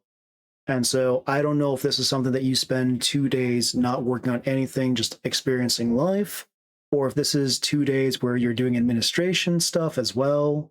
Okay, so it is that. Yeah, so because I didn't do any of the stuff during I'm gonna push. pause you for just a second, guys. I apologize. The ads for the lads are about to kick in. We're gonna take a minute and a half here as those ads go through. Allow Anna to stretch out because, my goodness, guys, we started this interview at You 2 must construct p.m. additional and we're pylons. 2 hours and 12 minutes. We haven't even gotten to Q&A yet. That's why I'm taking my opportunities when we're off camera, when we're on breaks. I'm like, right, I'm gonna stand the fuck up Yep, because if that's not, because 1,000%. I have to admit, one of the things that I kind of said coming into this was I want to do it justice because I think I have so many opportunities to talk about this stuff when I'm live on mine, but because I'm always doing other things, I never really have the opportunity to sit down and actually talk. Yeah. Well, see, this is kind of one of the things I really liked because also, hi, Walt, good to see you. What we got, the reason we Hi, Walt. started, yeah, guys, we got Walt in the house. Um, the reason why we kind of got started with this entire thing was we had a lot of new people that were coming in who were like, hey, I feel really nervous streaming and such. in comparison to the Waltz, the diehards, the digital Owens, the homeless ghosts. Like there's some really impressive streamers out here, guys. And so they were feeling really nervous. And I was like, guys, these are people. These are people just like you. They mess up, they do amazing things, they handle it really well. But you've also seen them after they've been doing this for months, or in like some cases, You must years, construct additional decades. pylons. You can't hold yourself. You like, I want you to realize these are just people too. And if you're going to screw up, it's going to happen. Be okay with it, make it better. And that's why we started with this in the first place, was just show that, guys, we're all human. At least most of us are. I know I am. Anna, you And were saying though.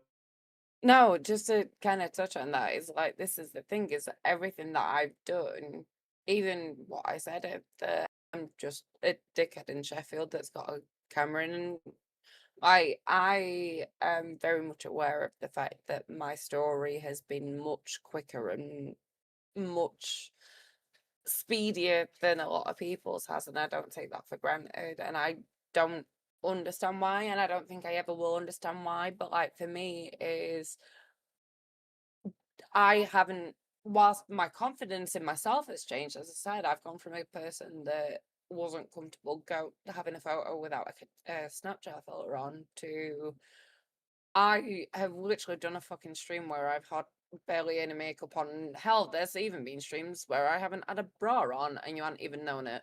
Um, but I found me in that process, and nothing's changed other than finding me.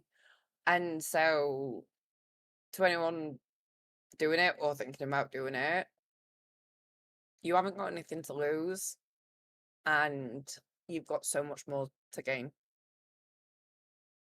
But every single person, doesn't matter what the numbers are against him, they're all just idiots in the room with a camera talking to themselves That's in their facts. own space. I'm just a random guy from Iowa in my basement. But I want to return to what we were talking about before the commercial break, went ahead and came in here with the ads and such, because we were talking a little bit more about one, the actual partner portion, and how what you do to kind of like you needing 2 days off just to kind of take care of administration and such. Because sometimes I feel like it's really easy just to get locked in constantly. So, one of my biggest things was that I didn't do a media kit. And I think that is one of the biggest things I can recommend. And I know you have a advice section, and I'm conscious of not kind of jumping the gun, but Just jump unfortunately into it, screw it. a lot of my story will come with the advice because it's the mistakes that I've learned along the way. But yeah, I literally got partner and went, oh fuck, I now don't have a media kit, I don't have a professional email, I don't have a website and all this, that and the other. And like, don't let anyone fool you. If you want to have your streamer name at Gmail, Hotmail, because that's all you can afford, fucking crack on, right? Because I know people to this day that are sitting at 100k followers that have never upgraded.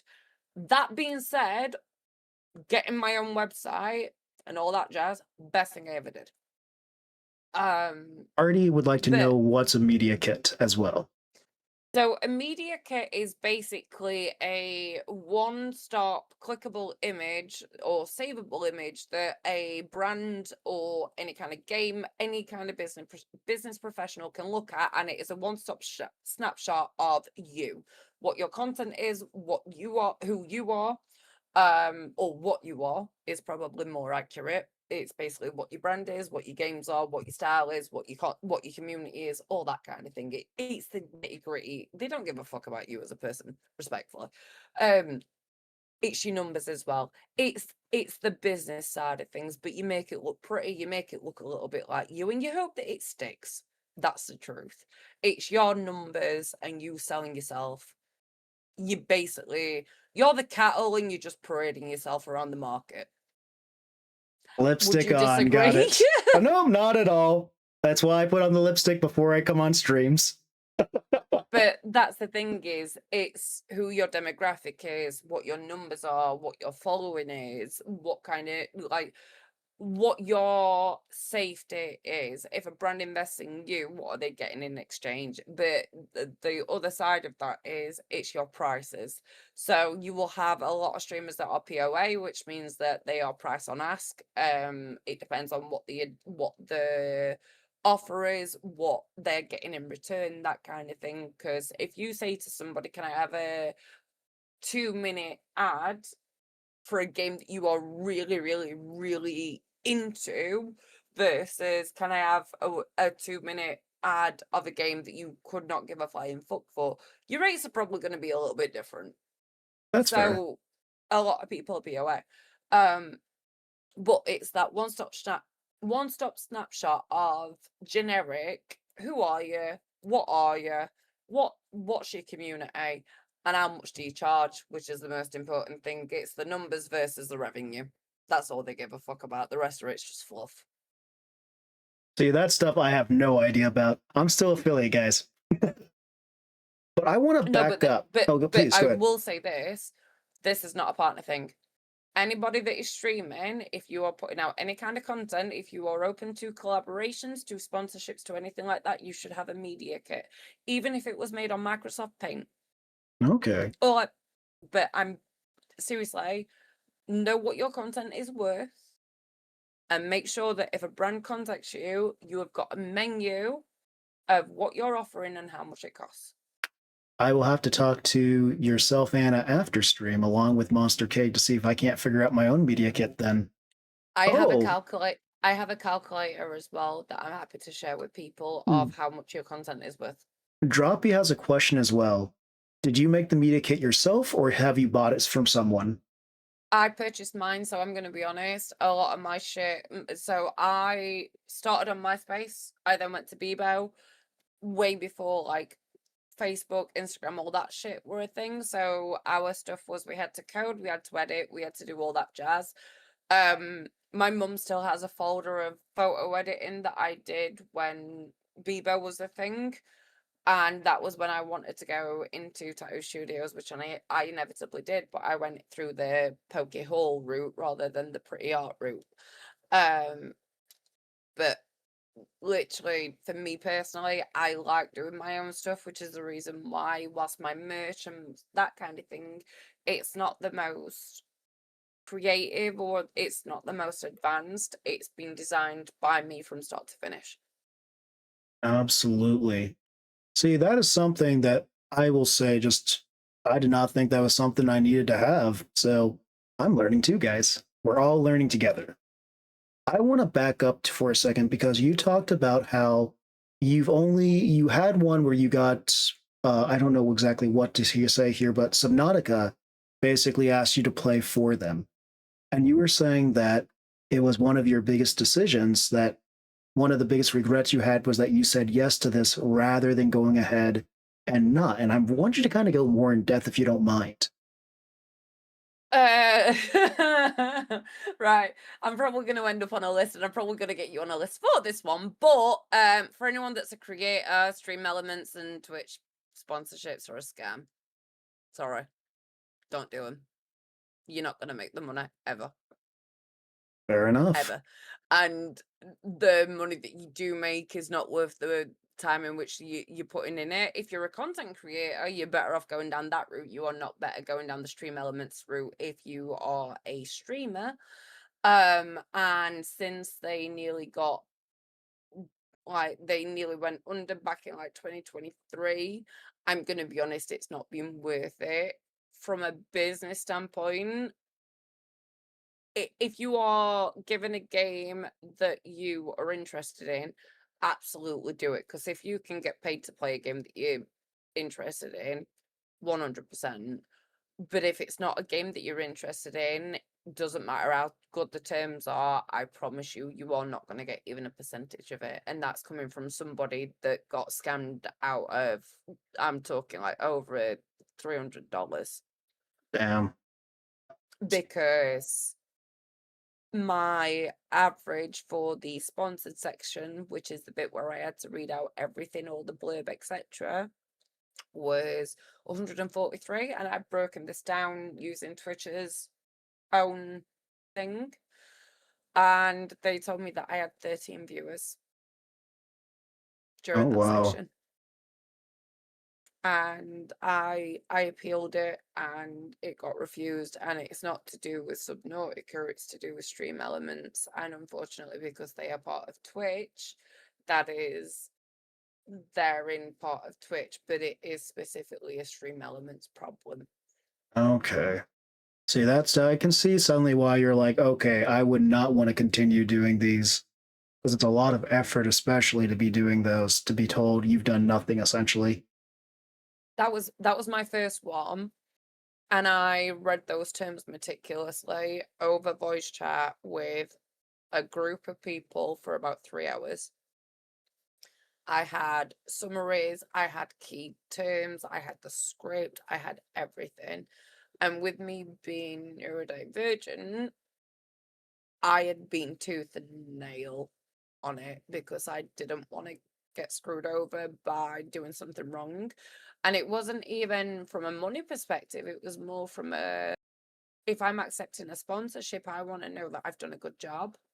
Yes. And so to get told that actually there was nothing wrong with my content, but that my viewership that was confirmed wasn't there. And I need to clarify this. So there is a system that Twitch uses in order to detect bot accounts. There is a system that Twitch uses in order to detect duplicates. So for anyone that doesn't know, if you've got more than 2 accounts from the same household watching a stream, all of the accounts will not count as a viewer. So if you've got 4 accounts, it's not that you'll get 2 viewers, you'll get none, because you are abusing the system of the IP. Twitch has got all of these things in, and they are in place so that when you are doing things like a partner push, they are taken extremely into account. Tell me why my partner numbers were accepted, but yet they were so wildly different from the sponsor numbers when it's supposedly the same database and the same system. I mean, you'd think that it'd be does a it on an hour by 1-to-1. hour. You would think it'd be a 1-to-1, so. Yeah, and that was one of the things that I argued, and they basically turned around and said that Stream Elements uses their own detection software and that it's nothing to do with Twitch. Oh, wow. I was not aware of that. So that's why I say at the end of the day, I am very much a big believer in you do you boo. Like, you make your own decisions, you make your own bed, like, you lay in it, whether it's good, but bad, everything else. But I cannot in good conscience recommend anyone using Stream Elements when mine that was so above board was such a bad experience. I mean, it's amazing how quickly one thing can absolutely turn you. Now, I'm going to use that little lead in to talk to about something else here. Specifically, you started out as a Dead by Daylight streamer. I did. So, when did the flip happen? And are we done with Dead by Daylight forever? Is this something that we go back to from time to time? So I need to reposition myself a little bit because You're this is good. the irony.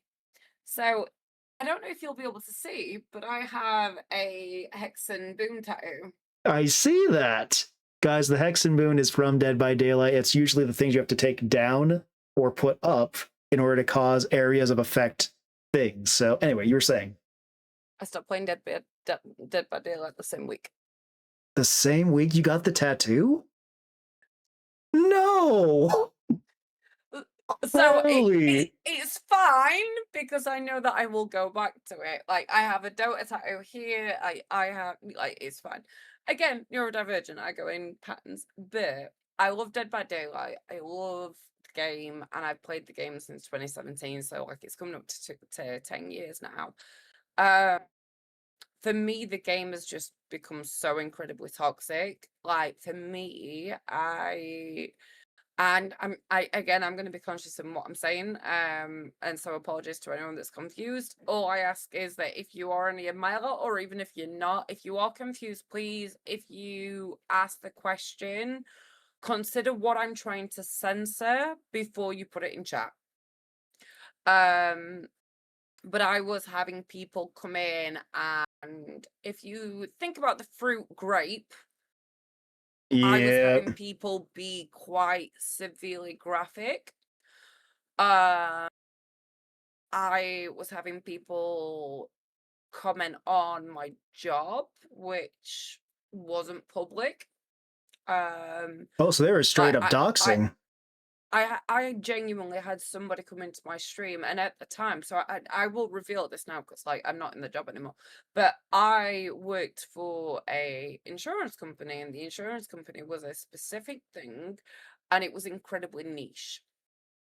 It wasn't normal, it wasn't generic, and it wasn't your normal by the by. And the question that they asked was specific to that industry. And my partner at the time was like, well, it could be a little bit of an off the cuff comment. And I went, but why would you say that going into somebody else's somebody's stream? Niche droppy isn't. Rare or luxury was more very, very specific. Yeah. Like rarely specific. Essentially, I worked for a company that did Formula One insurance. Holy, that's insane. Yeah. And so the question was in relation to that. And that was the thing where I was like, I don't like that Yes. because that wasn't public information. It's not like you guys And were even talking about it on stream. This came out of frickin' left field. yeah, but the issue is because of the fact that I have chosen to have my legal name, like Anna Lee, which is my first name. It's not my full name or anything like that. But Anna Lee is a first name, quite a niche name in and of itself, and so it's very easy for people to find me online, despite how much I'm trying to put in those protections and those barriers. And like for example, my mum, when it got to Mother's Day, Mothering Sunday, I remember her clear as day asking me, "Are you allowed to show a picture of us?" And I had to explain to her that it wasn't that I wasn't allowed or I didn't. I was or I wasn't allowed. It was more of a what I put out is never coming back. 1,000%. And it's because of those interactions that I've had where that real life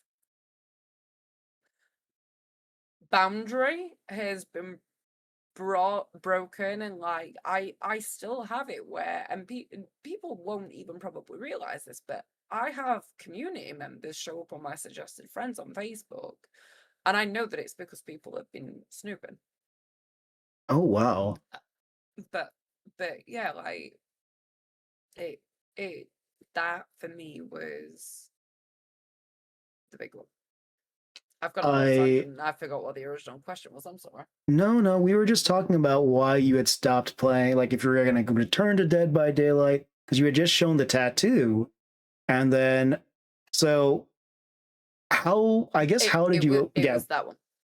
So when this, It ran. yeah, I can understand being like, I'm out, I'm done. And so when all of this happens, you decide to switch to something new.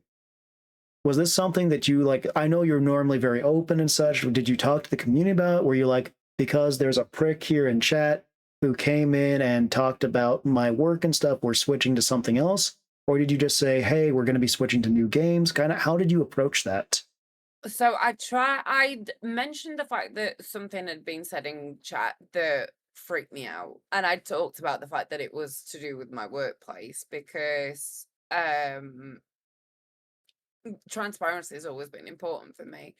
And I'd been clinging to Dead by Daylight for the longest time, and I was fucking miserable, and you could tell. Like, if you look at the last couple of streams of mine versus the first couple, and even yesterday I had something come up that was on this day, and if you look at that footage that was August to like October, the change is massive because it had just got to me. Like, I was getting rape, I was getting abusive, I was getting everything, and it wasn't just in post game chat, it was coming into my stream.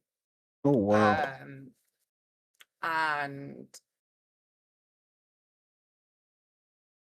I'd started I'd found out about Palea, and I'd started playing Palea, but because of the fact that it was so highly different from Dead by Daylight, I wasn't playing it on stream Hmm. because I was scared of losing the community that I'd built because I was explicitly a Dead by Daylight streamer and everything else. And I remember it was my moderator Bamb, but there was a day that the stream was fucking dead, and I had just taken beating after beating after beating, and Bamp just turned around to me and went, "For the people that are here, play something you want to play."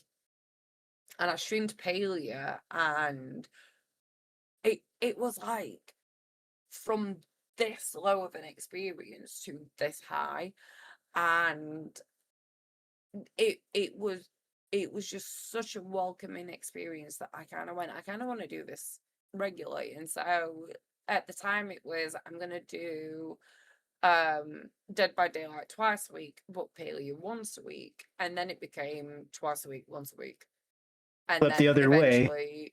then eventually it was, I think I need to take a step back from Dead by Daylight. Like, this is severely impacting my mental health.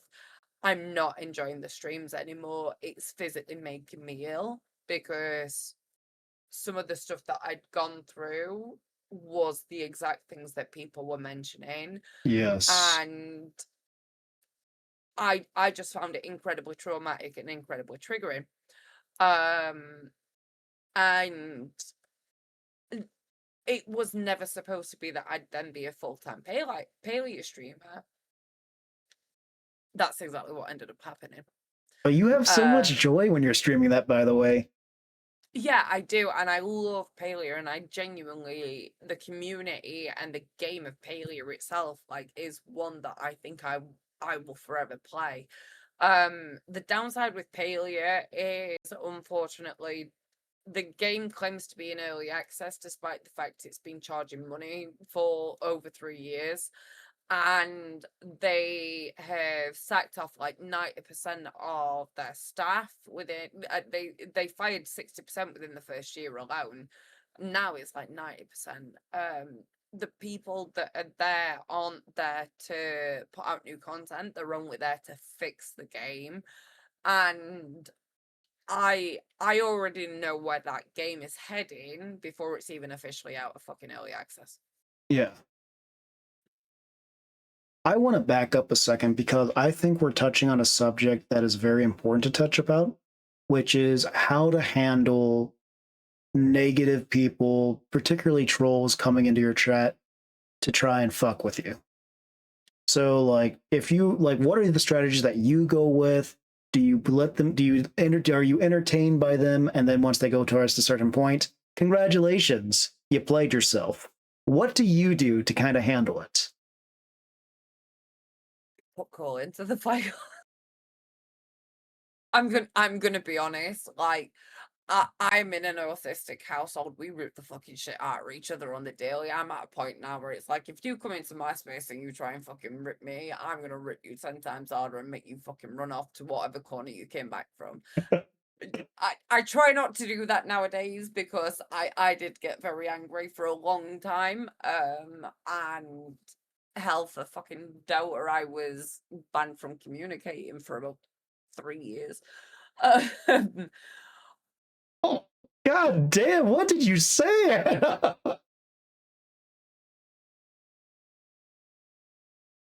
I'm not going to repeat it because That's told me fair. if I That's can't say fair. anything nice, I shouldn't say anything nice at all. All I'm saying is I was in a very angry situation and the games allowed me a very angry output. And because I was getting angry input, I was then responding with angry output. Yes. And that was the thing, is like I was becoming a person that I didn't recognize and I didn't want to be. And that was another reason why I was like, I'm stepping away. I'm stepping away from it. But That's 1,000% fair. for me, I do have to admit that if somebody comes in, I'm giving it back, because I'm not doing it in a nasty way. I'm not doing it in a derogatory way. I'm not doing it in an insulting way, but I'm doing it in a way that makes you at least sit back and think what you're saying, because it's not okay that you come in and say these things to people, and it's not okay that you think that these are acceptable things to say. And like Mm, every single thing that you say has a consequence, no matter how small it is, no matter how big it is. And like it could be something from as small as I did a raid a couple of nights ago that wasn't a successful one, and I can guarantee you now that will stick with me. It could be a interaction that I've had in game.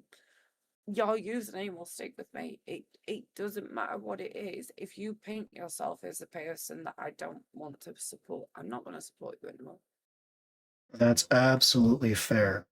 And I do feel like, so that's actually one of the things that I've been trying to do better on, because number one, having that mod team to have your back is amazing work. Shout out to our mods and your mods as well. The second thing is just, I've tried to be a lot better about just not playing games. And if someone wants a ban, just giving it to them and moving on. And I was like that for the longest time. Like I used to say to people, "Oh, it's permanent. You can't just do it. You can't just dish it out willy-nilly." Whereas now I'm just like, no, I don't have the emotional time for it anymore, and I don't have the emotional space to argue with somebody that's not willing to be reasoned with. Like if you all come in, my Steam profile even says, if you come in here to leave hate mail, don't bother, because I check this about as often as you get laid. Like, I I agree, just don't Di. have the energy for it anymore. I've done the childhood bollocks, I've done the playground bullshit, I did the bullying, I did the mean girl tactics. I can't really be fucked anymore. Like, we're all coming to play games to escape the reality and the bullshit that we call real life. Don't bring the bullshit to the gaming space. Absolutely. Now, Anna, I want to actually, with number one, I'm going to apologize, guys. We have ads for the lads that are going to kick in roughly about a minute here.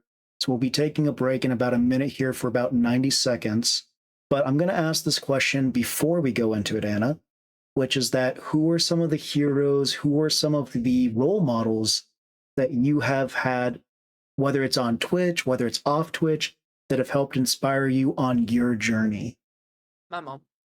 Absolutely. Mama Bats. Matt, can we get a shout out for Mama Bats, by the way? If I have any mods in So chat. my mom wasn't in a great relationship. Um, she left. She took her entire life. She took a line through it, and she started all over again. And we literally had the clothes on our back, the ironing board, and that was it. And she made a home, and she believed in me on her own more than most people will ever have in two people. She would give her heart and soul to anyone that needed it, and she would give her last penny to anyone that asked her.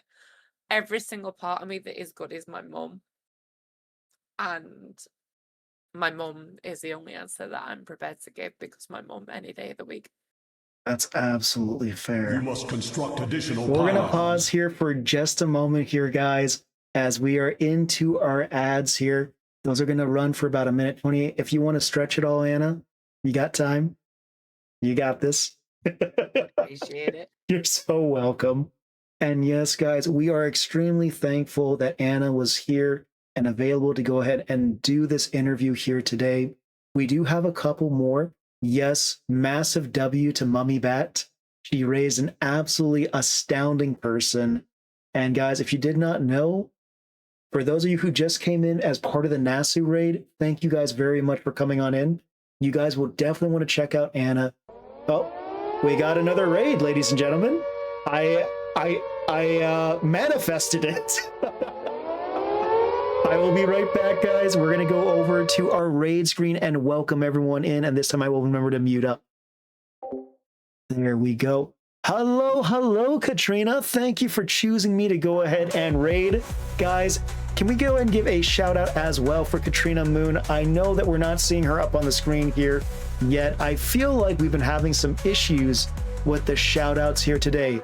Katrina, what were we streaming? Thank you for going ahead. There we go. Yep, for some reason we've just been having some issues with it.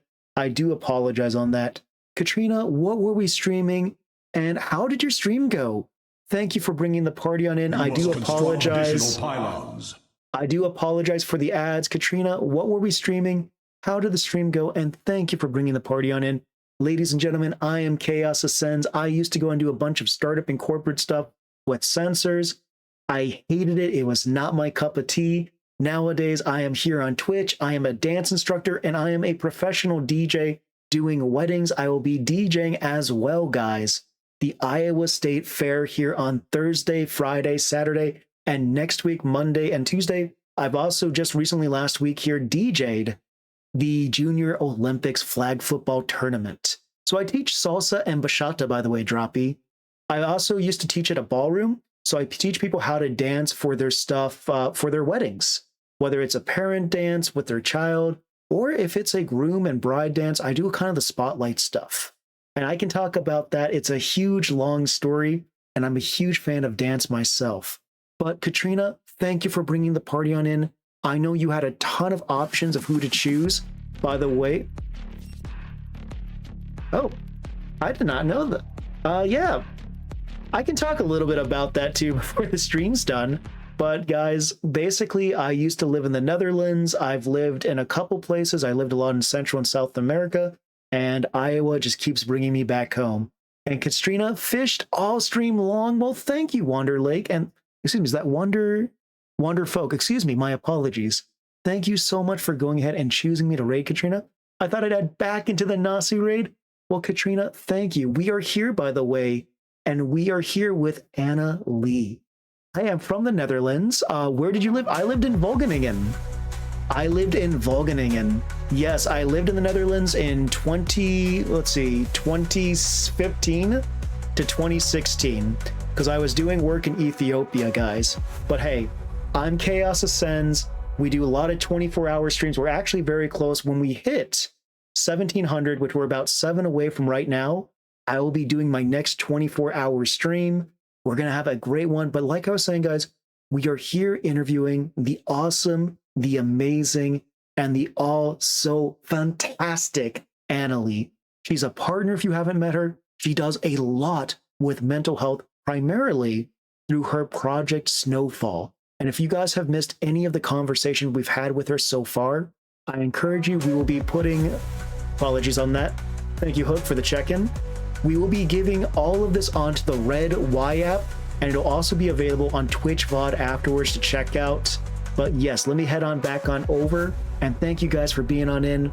We do a lot of crazy stuff here too, but this is one of my favorite things. We do Chaos and Raves, where we go ahead and introduce new, like, amazing people that we may not necessarily know and such. We've known Anna through Monster Kate, and she just recently hit partner, but we also go and introduce affiliates. And Anna, I apologize, I forgot where we were at.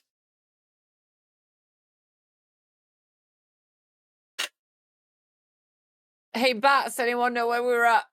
Ladies and gentlemen, yes, thank you very much for checking on in. A few years ago, I stayed with friends in Oosterhout. They live 15 minutes from the Efteling, amazing times. So I used to live very close, guys, to Nijmegen. Wageningen Ada is where I used to live, kind of by Bennekom. Anyway, we were talking about my mom. We were talking about your mom being a hero and why she's your role model and that she's been through a lot. Well, Drop, then you were right by where I was, because I used to bike to Nijmegen every weekend. But anyway, you were saying. No, so all the good parts of me and my mom, and essentially all the batshit parts of me and my nan. So basically, between my entire family, I don't have to worry about the other side. That is absolutely. I'm going to do this too because unfortunately we keep on having things getting stuck on the screen. So I'm just going to disable some of these so that it's not directly in my face. There we go. All right. All right. So yes, like we were saying though, but so your mom has always been your rock. All the good sides have come out, and you've learned so much from her. What are some of the big lessons that you have learned from your mom that stuck with you particularly? Not to give up. And just because something's what you used to doesn't mean that it's all you can have. My mum taught me that starting over again is scary.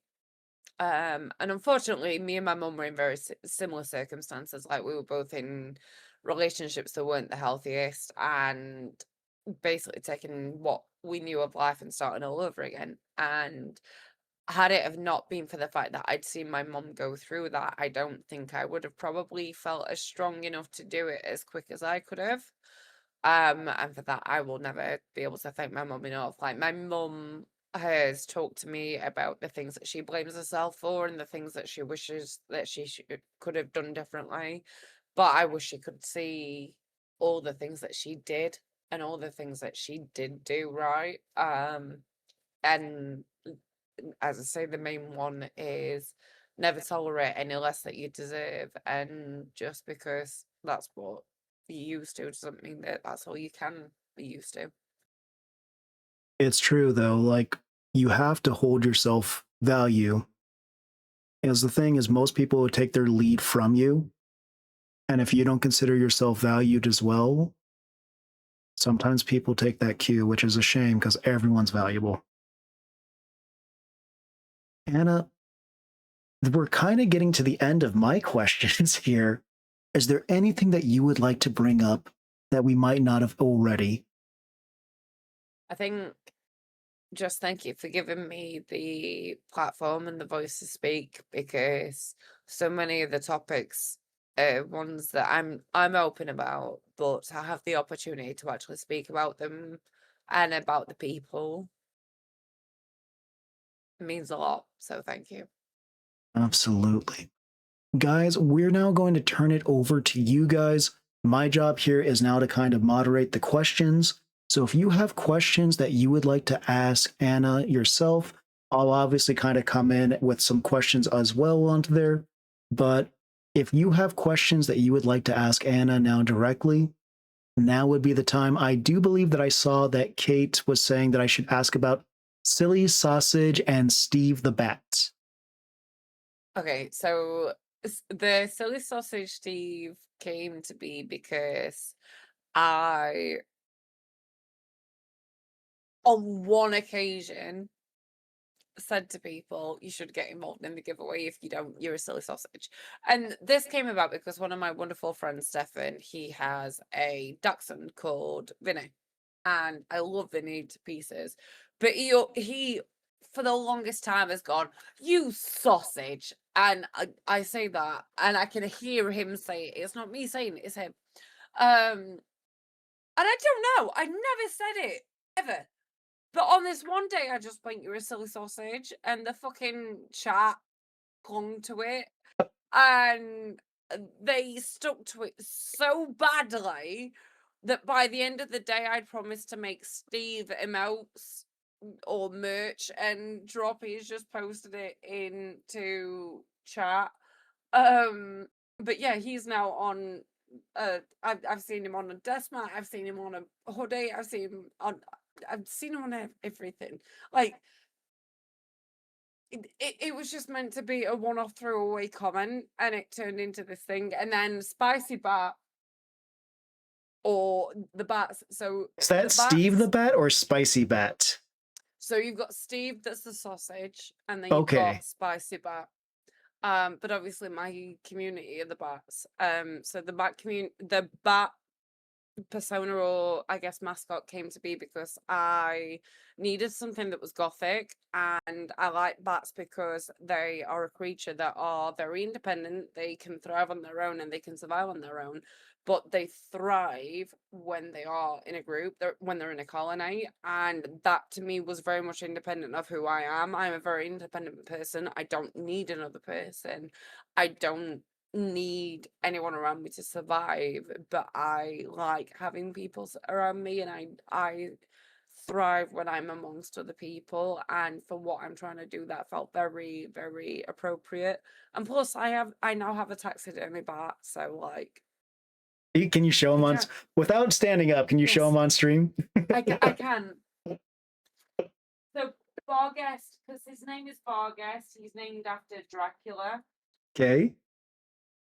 In Dracula, there is a shape-shifting dog whose name is Barghast, and I purchased him in Whitbay, and so it kind of felt perfect. Shapeshifter, obviously vampire bat, Barghast. So this is Barghast. I am going to throw a trigger warning up here for dead animal. Okay. Oh my goodness. I really thought it wasn't going to be an actual bat. No, it's genuinely bat. Like, he's furry. These are like, he's a genuine taxidermy bat. I did not. I was not expecting. I was really expecting a stuffed bat or, like something to cuddle with. So To be fair, you can still cuddle with him, but I personally would not. bats are an incredibly hard species to get a taxidermy of, because UK or British bats are actually illegal to own in any capacity, even in taxidermy. However, the Java bat, or Java bat, which is what I've got, he was unfortunately culled. But they weren't culled with the intention of being taxidermy, and as someone that's a vegetarian, I see the beauty in having the taxidermy items and appreciating them even in death, but I could never personally get something that has been intentionally culled with the purpose of being decor. But yeah, I have a taxidermy bat now, and mummy bat bought me that. Thank you, Mommy So Bat. I oh, want to and direct our I have attention a here. Oh, backpack, dress, everything because of mummy bat. so what I you're have bat saying is everything. we're gonna have Bat Appreciation Day sometime here on the Annalise stream, where we get to have nothing but bats. Oh, we have that anyway. That's Oh, every okay. day. That's every day. My bad. I want to go back because I think Artie made a very, well, beautiful comment myself. Anna has helped me all the way through my cancer treatment and helped me get out of an abusive relationship. Without her and Project Snowfall, I can confidently say that I wouldn't be here. So I don't think KG, aka Artie, will mind, but the case that I touched on where Project Snowfall has already helped was Artie. And this is what I mean is it's already more than just words on paper. And That for me is everything. could you do me a favor? I know some people probably got rated in after we had talked about Project Snowfall. Do you mind giving just a quick recap so that people can kind of understand what Project Snowfall is, in case they might have come in late? So Project Snowfall is a stream team that is accepting applications if anyone is interested.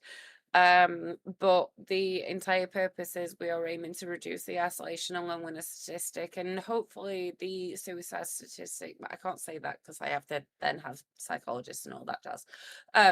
But that is the goal. Is I'm looking to reduce the isolation and loneliness statistic amongst gamers worldwide, and this includes having crisis mental health resources. It includes having financial crisis resources, including a short-term one-off non-repayable grant in which people can get themselves out of shit.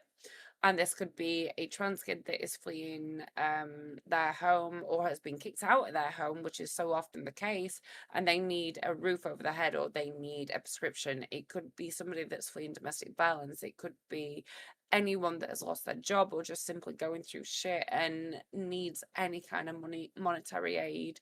We will help, and you never have to pay back, and we are already seeing the effects of that. We are also looking at being a charity in the long term, which is including having connected through gaming, which is where we take refurbished gaming consoles and PCs and we give them to people that are experiencing isolation and loneliness, so that we are also bridging the gap of people that can't physically afford things. Absolutely. And beyond that, guys, for the people who might need help, who need to reach out, I know that we had, I don't know if it's still there or pinned or not, but we had the website that Anna had, which had resources for people to reach out to. And if you do Pins are reach out, broken. the pins are broken. Thank you. I was like, I don't see them. The 20-minute thing or the manually unpinned, it's now after an hour they're vanishing. Okay, I've not had that happen before, so I'm just like, damn it. But essentially, if you are reaching out for help, this is all stuff that's covered underneath the NDA. It will not be publicly shared. All the mods that are part of that program, I believe, are underneath that NDA as well. So That's correct. and so they will ask for some evidence of what's going on, but other than that, anything that you send to them is kept private.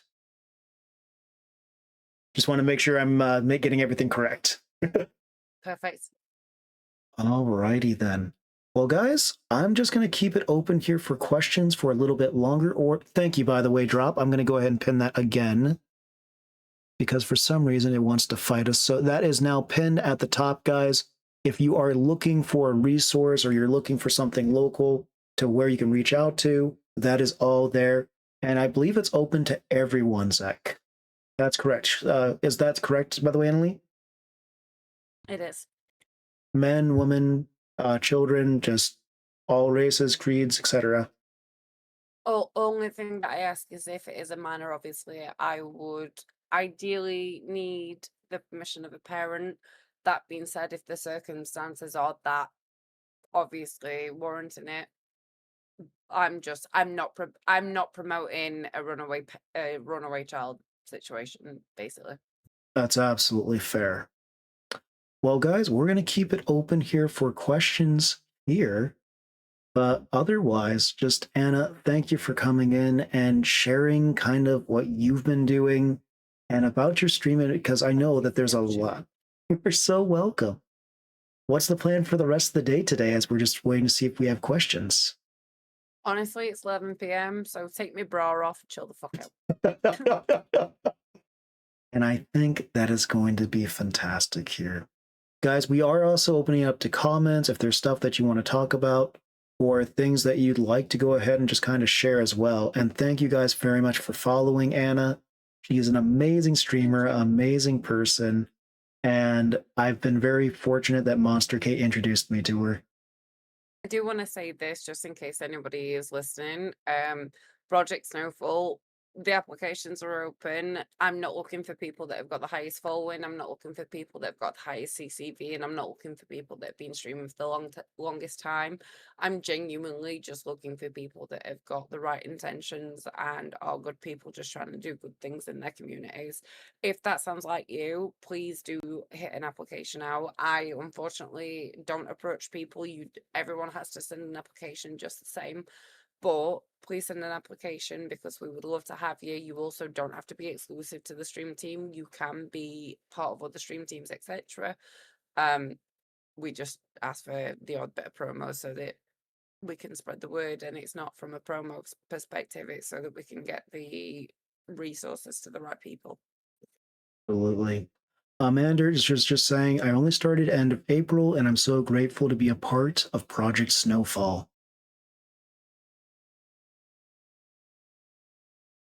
I'm honestly so honored to have every single person that's a part of Project Snowfall already. And this is the thing, is the applications are increasing and the applications are open 24/7 so that we can keep growing, because this isn't an exclusive thing. This isn't a gentleman's club. This is just getting the right resources to the people that need them. And that's why I say, like, numbers don't matter, because I just want people that are trying to do the same things that we are, because the people that are going through them and the people that are using those resources also don't give a fuck about what the numbers say.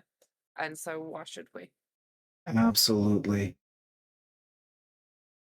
Alrighty then, guys. Well, I am not seeing any other questions. I guess what we will go ahead and do is, Anna, if there are any other things that you want to share and such, otherwise, where can we find you beyond Twitch?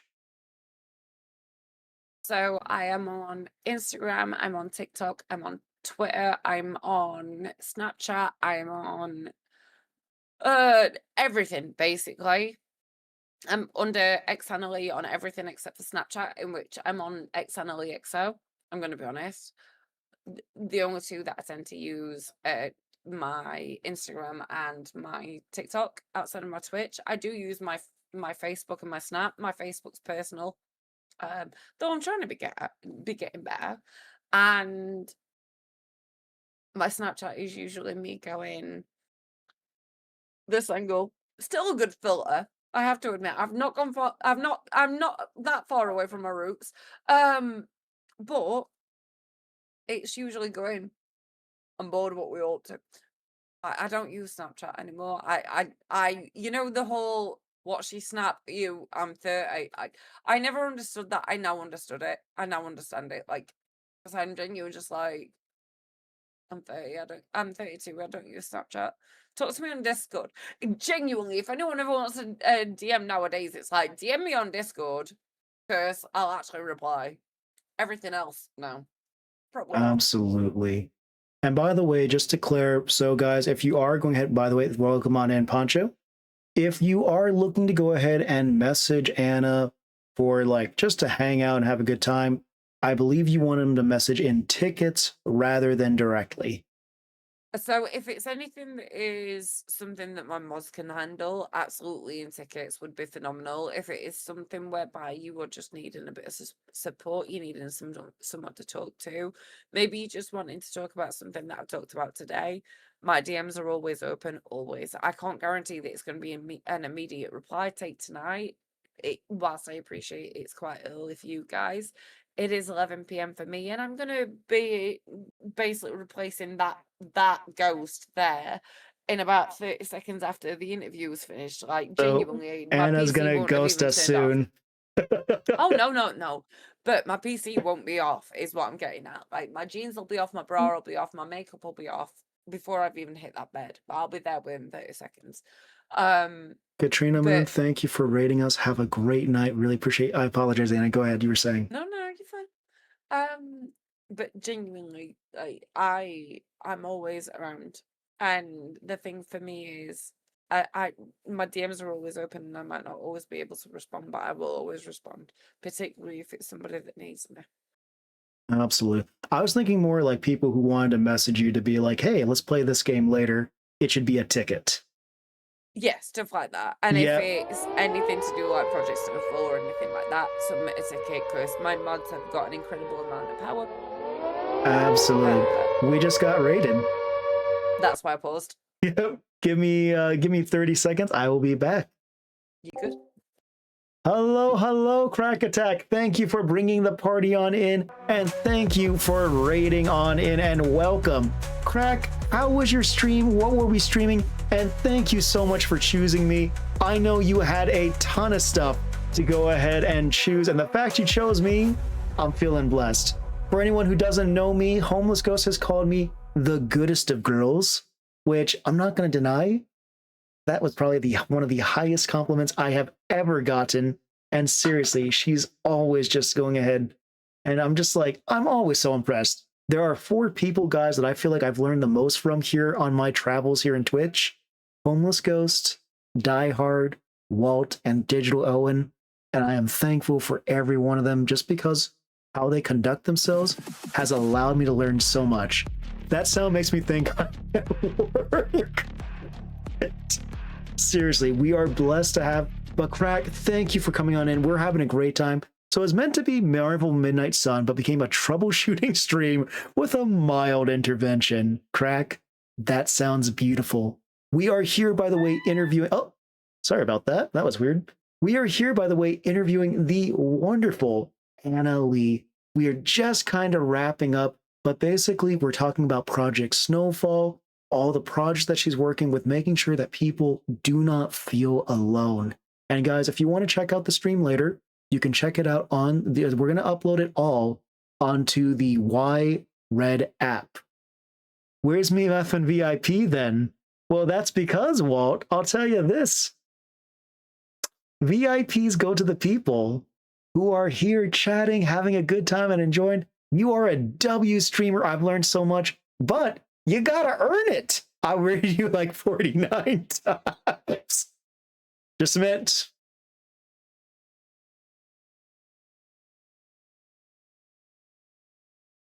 Well, we'll have to get you one then. I've been scammed. Let's head on back over, guys. I don't want to leave Annalie too long here, but seriously, thank you so much. You're a phony. Damn. My apologies on that. Anna, what's up?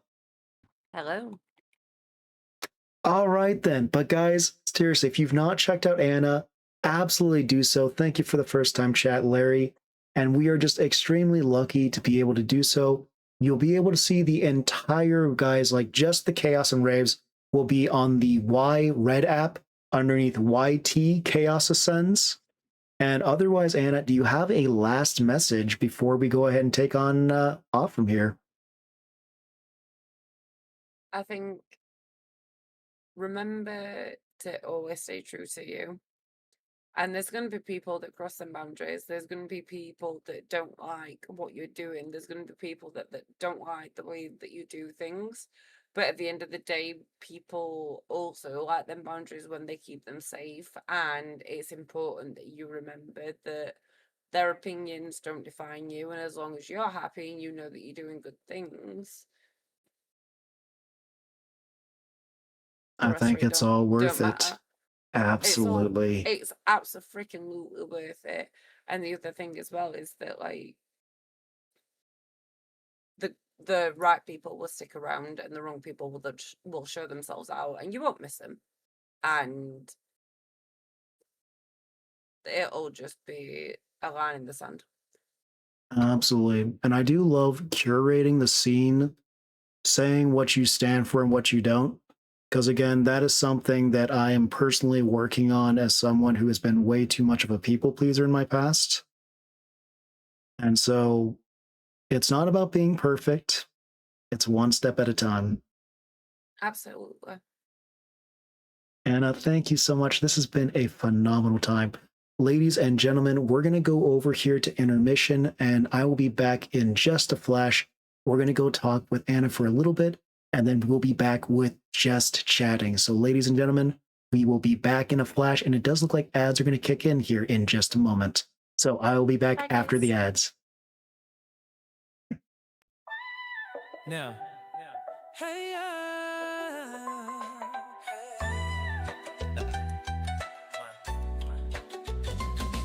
in the pixel realm where dreams take flight, a gamer named Chaos with skills so bright. Through streams of glory he leads the way. With every fail he lights the day. Chaos, chaos.